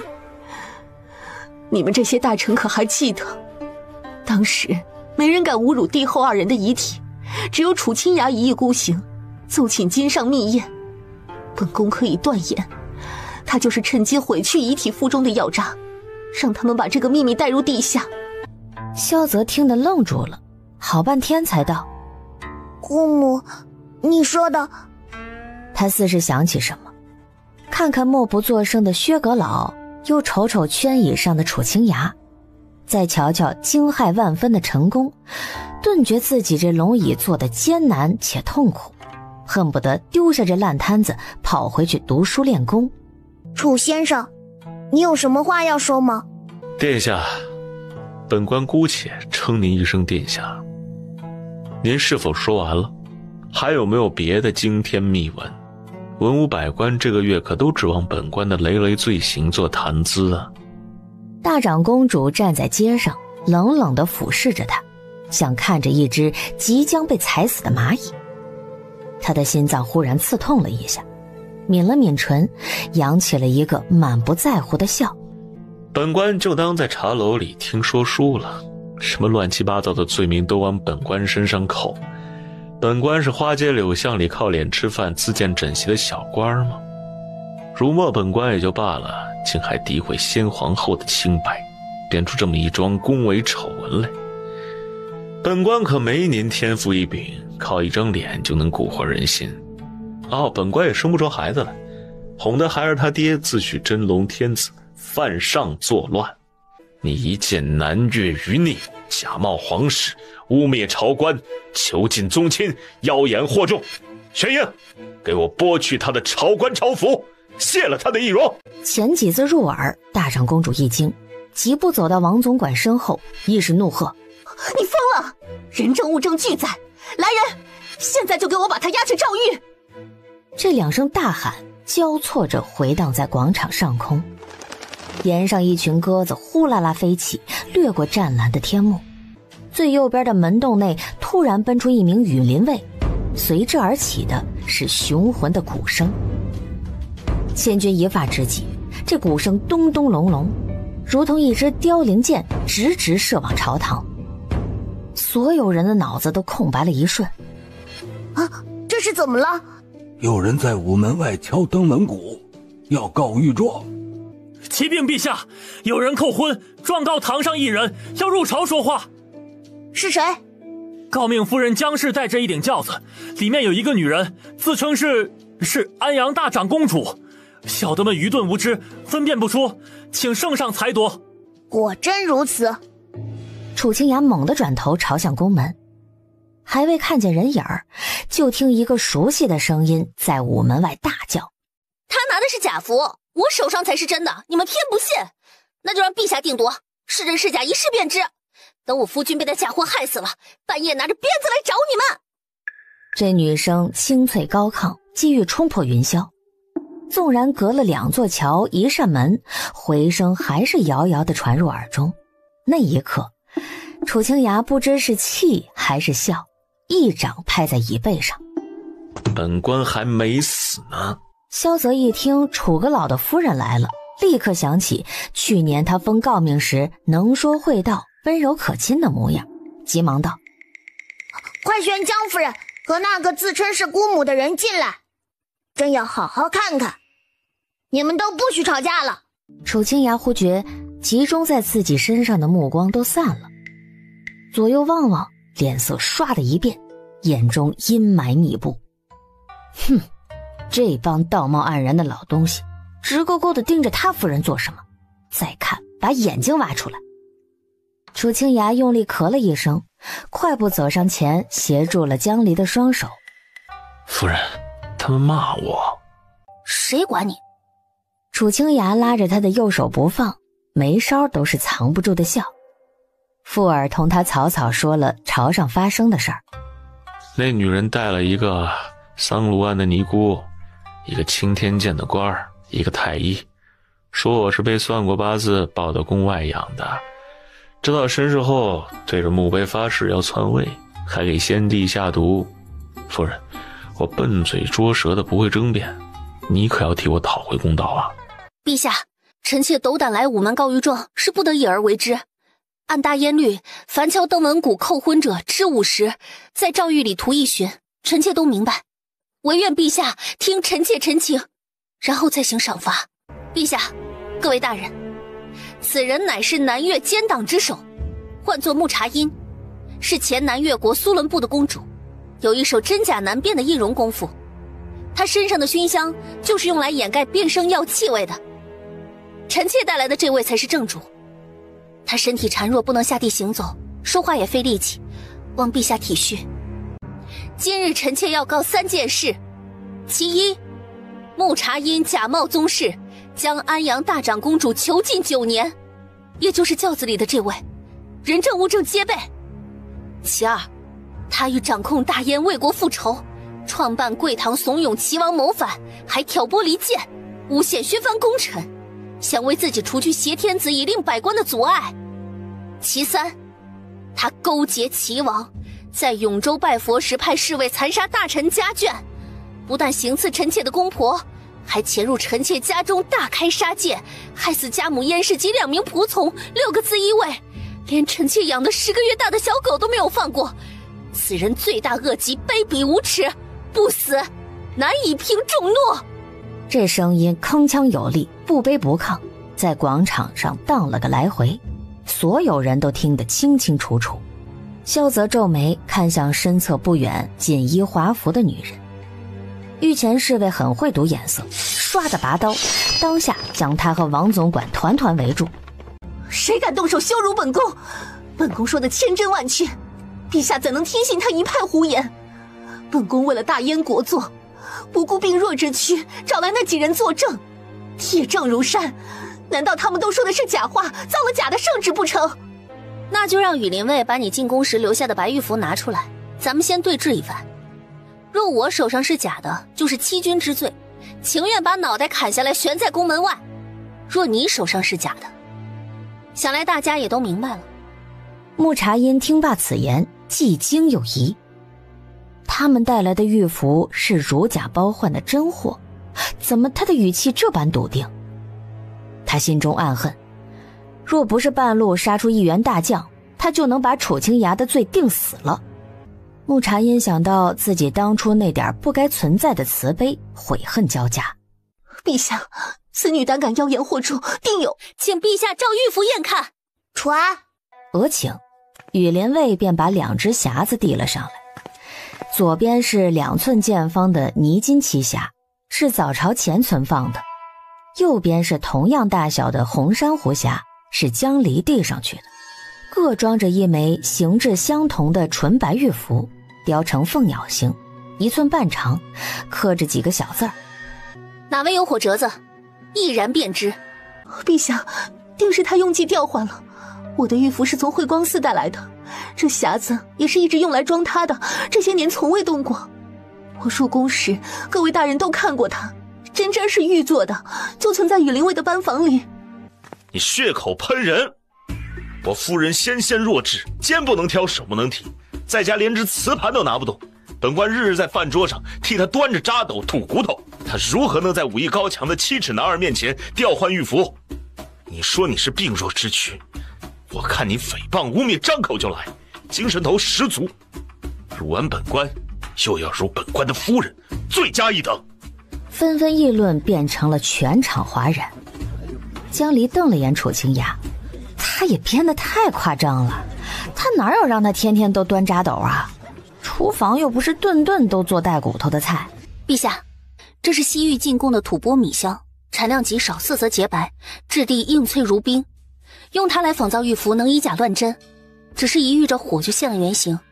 这样珍贵的香脂，非皇室宗亲不能享用，而靖武侯府的库房里就存着数块。说着便拿起珊瑚匣中的真玉符，放在火上烤了一小会儿，没有烟气冒出。这就是安阳大长公主的信物。9年前她已受胁迫，但穆察因为打消众人疑心，逼她时不时露面。殿下进宫为靖武侯求情时带着这个，后来找机会将此物藏在府里，一直没叫穆察因找到。是真的。穆察因闭口不言，阴鸷地看着江离。公主，时隔多年，你故技重施，可骗不到明眼人了。弘德2年赤敌南侵，9月下旬靖武侯在郊外阅兵，你领了圣旨与他同去，当着众位将士的面把虎符拿出，来了一手偷梁换柱的好戏。放进匣子的不过是雕成虎符形状的香脂而已。